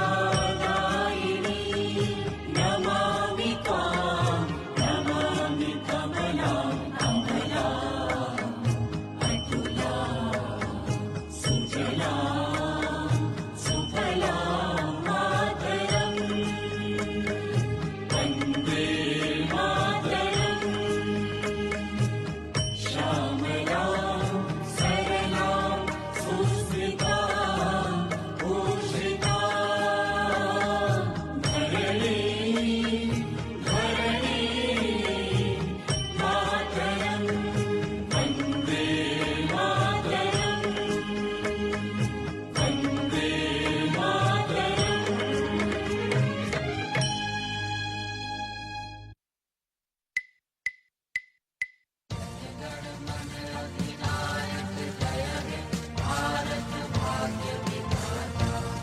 पंजाब सिंध गुजरात मराठा द्राविड़ उत्कल बंग विंध्य हिमाचल यमुना गंगा उज्जल जलधि तरंग तब शुभ नामे जागे तब शुभ आशीष मागे गाहे पर जय जन गण मंगलदायक जय हे भारत भाग्य विधाता जय हे जय हे जय हे जय जय जय हे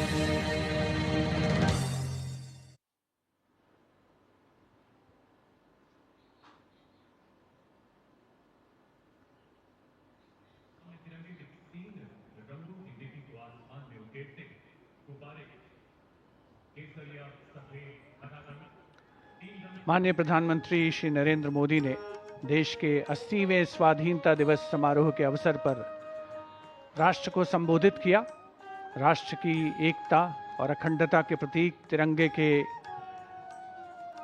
रूप में सैकड़ों की संख्या में गुब्बारे लाल किला परिसर और उसके आसमान को एक नई आभा, एक नया सौंदर्य, एक नया कलेवर प्रदान कर रहे हैं। मानो सारे माहौल में देश प्रेम की आभा, उसकी गरिमा चमक रही हो, परिलक्षित हो रही हो। माननीय प्रधानमंत्री महोदय उपस्थित जन समूह का अभिवादन करते हुए हाथ हिलाकर और उन्हें पूरे उत्साह के साथ उनके इस अभिवादन का जवाब मिल रहा है। The Prime Minister has always talked about inculcating those same values and virtues as the Mahatma had in our lives. The balloons being left out in the open skies, showcasing the free spirit of a young country, the spirit which is taking the country to newer heights. When the Honorable Prime Minister addresses the students and the youth power, he talks about attaining one's goal and keeping the nation first, of making sure that we try to find solutions to the problems we see around us, to uplift others, to believe that everyone is capable of doing great things, and to be able to see the Almighty in each and every soul, to be a firm believer that cleanliness is next to godliness.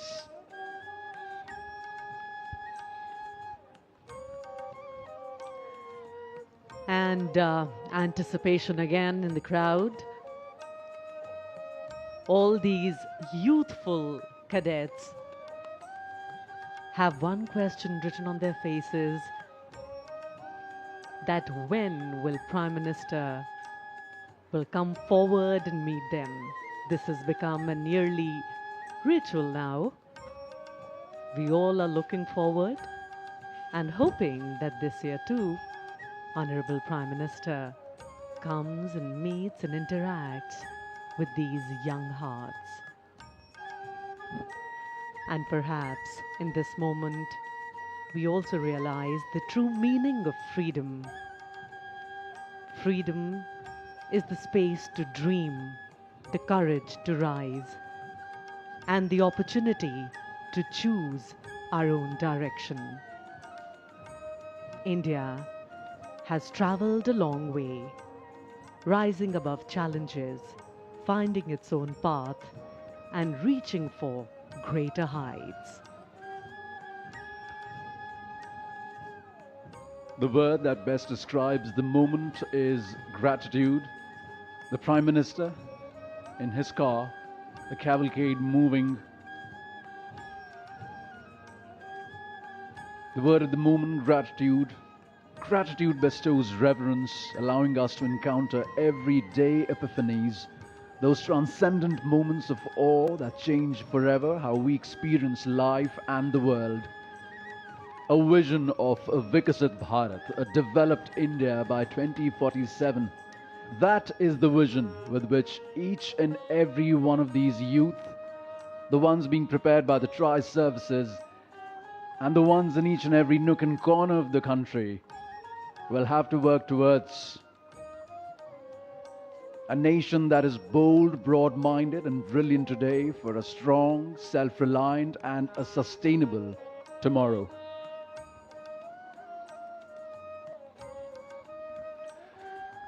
माननीय प्रधानमंत्री महोदय का काफिला, उनकी car, उनका वाहन ज्ञान पथ के नजदीक जैसे जैसे पहुंच रहा है, यहां उपस्थित इन युवाओं के चेहरे पर आप खुशी, उल्लास, उमंग, उत्कंठा की जो रेखाएं हैं वो साफ पढ़ सकते हैं।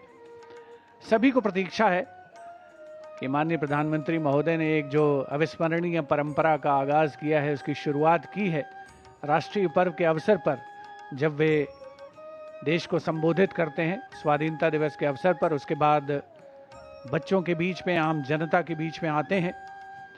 एक बहुत ही खुशनुमा माहौल लाल किले की प्राचीर के सामने, पूरे लाल किला परिसर में।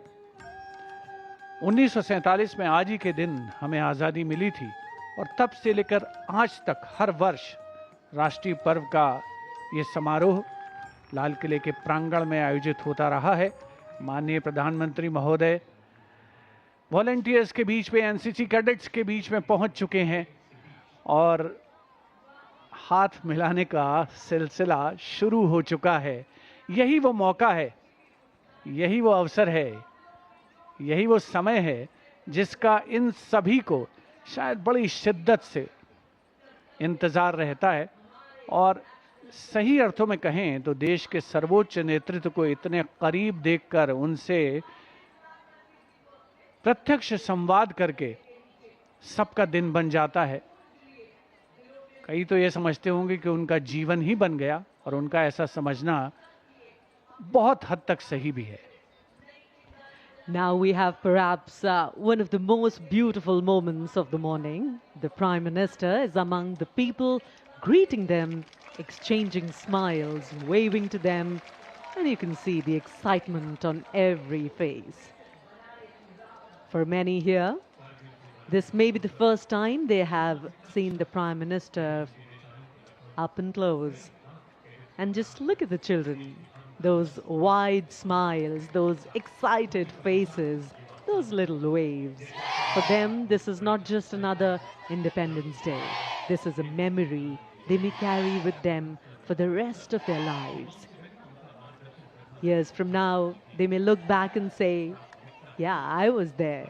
I saw the Prime Minister up and close. Each and every one of those 2,500 plus students, cadets, young minds are facing towards one centric point. The person who encourages them, the person who looks after their future, who thinks about them, who talks about their future being the future of the country as well as humanity. That is exactly the person they're all looking at once. And now the Honorable Prime Minister swiftly moving towards the audience enclosure, where a surprising thing has happened. All the seats of the background have suddenly emptied because each and every one of the people have crammed at the railings of those enclosures, they all wish to see their honorable, their beloved Prime Minister. A once-in-a-lifetime opportunity, rather, for many of them, which might not come in their lifetimes again. The Prime Minister, whose address they had eagerly waited for, who addressed them, their dreams, their aspirations, who talked about their future, who talked about Vasudhaiv Kutumbakam, who talked about Sankalp Se Samriddhi. That's exactly the moment of happiness which they're experiencing right now.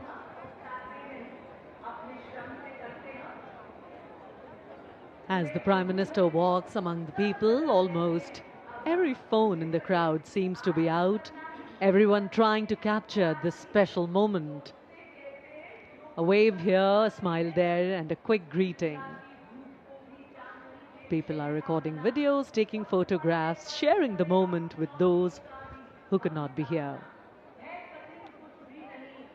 And you can feel the excitement building with every step the Prime Minister takes. This interaction has now become one of the most eagerly awaited moments of the Independence Day celebrations. Year after year, people look forward to seeing the Prime Minister step away from the formalities and come closer to the citizens, greeting them, acknowledging them, and sharing these spontaneous moments of connection.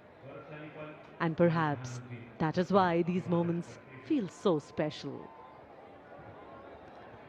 माननीय प्रधानमंत्री महोदय, सामान्य दर्शक दीर्घा में जितने भी ज़्यादा लोगों से मिल सकते हैं, उनके जितने नज़दीक जा सकते हैं, जा रहे हैं। और ये भी एक बड़ी दिलचस्प बात है कि जो आम जनमानस है, उन सभी के चेहरे पर ऐसे भाव हैं जैसे माननीय प्रधानमंत्री सिर्फ उन्हें ही देख रहे हों। सुरक्षा एजेंसियों के लिए, सुरक्षा कर्मियों के लिए थोड़ा चुनौतीपूर्ण दायित्व होता है ऐसे अवसर पर व्यवस्था को बनाए रखना, लेकिन ये स्वाधीनता दिवस समारोह है, भारत का महाउत्सव है और यहाँ सभी की जिम्मेदारी, सबका उत्तरदायित्व, उसका निर्वहन पूरी निष्ठा के साथ करना एक बहुत बड़ी खासियत है। और वही विशेषता इस स्वाधीनता दिवस समारोह को बेहद खास और उल्लेखनीय, अविस्मरणीय बनाती है। माननीय प्रधानमंत्री महोदय सामान्य एनक्लोजर्स के बाद एक बार फिर से पहुंचे हैं युवा शक्ति के बीच में, प्रत्यक्ष संवाद करते हुए भी नजर आते हैं। और एक बार फिर से, चूंकि अब ये कुछ अंतिम क्षण हैं, तो हर कोई चाहता है कि वो माननीय प्रधानमंत्री महोदय के बहुत नज़दीक आए, उनसे प्रत्यक्ष संवाद करे, उनके साथ सेल्फी ले। और यही वो यादें हैं जो जीवन भर वो अपने साथ रखेंगे, चिरस्मरणीय ये स्मृतियां हैं जिनको वो समेट कर इस स्वाधीनता दिवस समारोह से अपने साथ ले जाएंगे।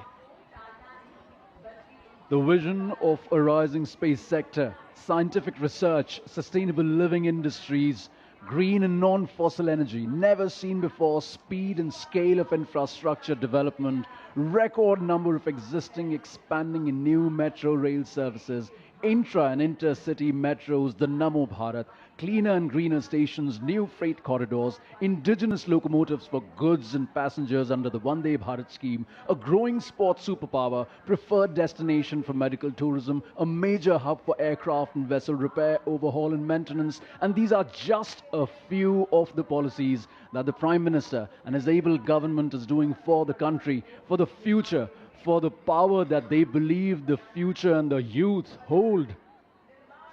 Every greeting that the Prime Minister gets has a touch of class as well as culture. He knows that the children are happy, and that's what makes him happy. The official ceremony may have its grandeur, but here among the people, it is wonderfully candid. Children trying to get a better view, some holding up a phone for a photograph, sea of smiling young Indians, waving, smiling, reaching out to their own Prime Minister. And everyone hoping for that one brief moment of eye contact, a wave, perhaps even a greeting. For many, this will be their photograph of the day. Priyadarshini, how do you say no to such innocent smiles? Is it possible? I think each one of them will cherish this memory forever. माननीय प्रधानमंत्री महोदय, लाल किले की प्राचीर के सामने से युवा शक्ति से प्रत्यक्ष संवाद और साक्षात्कार करके अब रवाना हो रहे हैं। आज का दिन बेहद खास है। ऐसा लगता है खुशियों की सुबह अपने साथ नई आशाओं और नई उम्मीदों का संदेश देकर अवतरित हुई है। 80वां स्वाधीनता दिवस, हमने देश की आजादी के 79 गौरवशाली वर्ष पूरे कर लिए हैं। जनता में अभी भी उत्कंठा है, अभी भी प्रतीक्षा है कि शायद प्रधानमंत्री महोदय को अपने करीब, बहुत करीब देखने की उनकी जो तमन्ना थी वो पूरी हो जाए। वैसे बहुतों की तो तमन्ना पूरी हुई है। आज का भारत एक नया भारत है। नई मंजिलें हैं, नए आयाम स्थापित हो रहे हैं। आज यहाँ की फिजा में खुशहाली है और यहाँ आए लोगों के चेहरे पर भारतीय होने के गर्व को आसानी से महसूस किया जा सकता है। आज हम स्वतंत्र हैं, जिसके लिए एक लंबा संघर्ष हुआ। स्वाधीनता संग्राम का इतिहास जितना लंबा है उतना ही गौरवपूर्ण भी है। भारत की ऊर्जावान युवा शक्ति देश को एक नई दिशा देने को तत्पर दिख रही है। आज हमने अपनी आजादी के जश्न का राष्ट्रीय त्योहार पूरी धूमधाम और उमंग के साथ मनाया है और साथ ही संकल्प दोहराया है 2047 तक भारत को विकसित राष्ट्र बनाने का। एक बार फिर आप सभी को स्वाधीनता दिवस की ढेरों शुभकामनाएं। जय हिंद।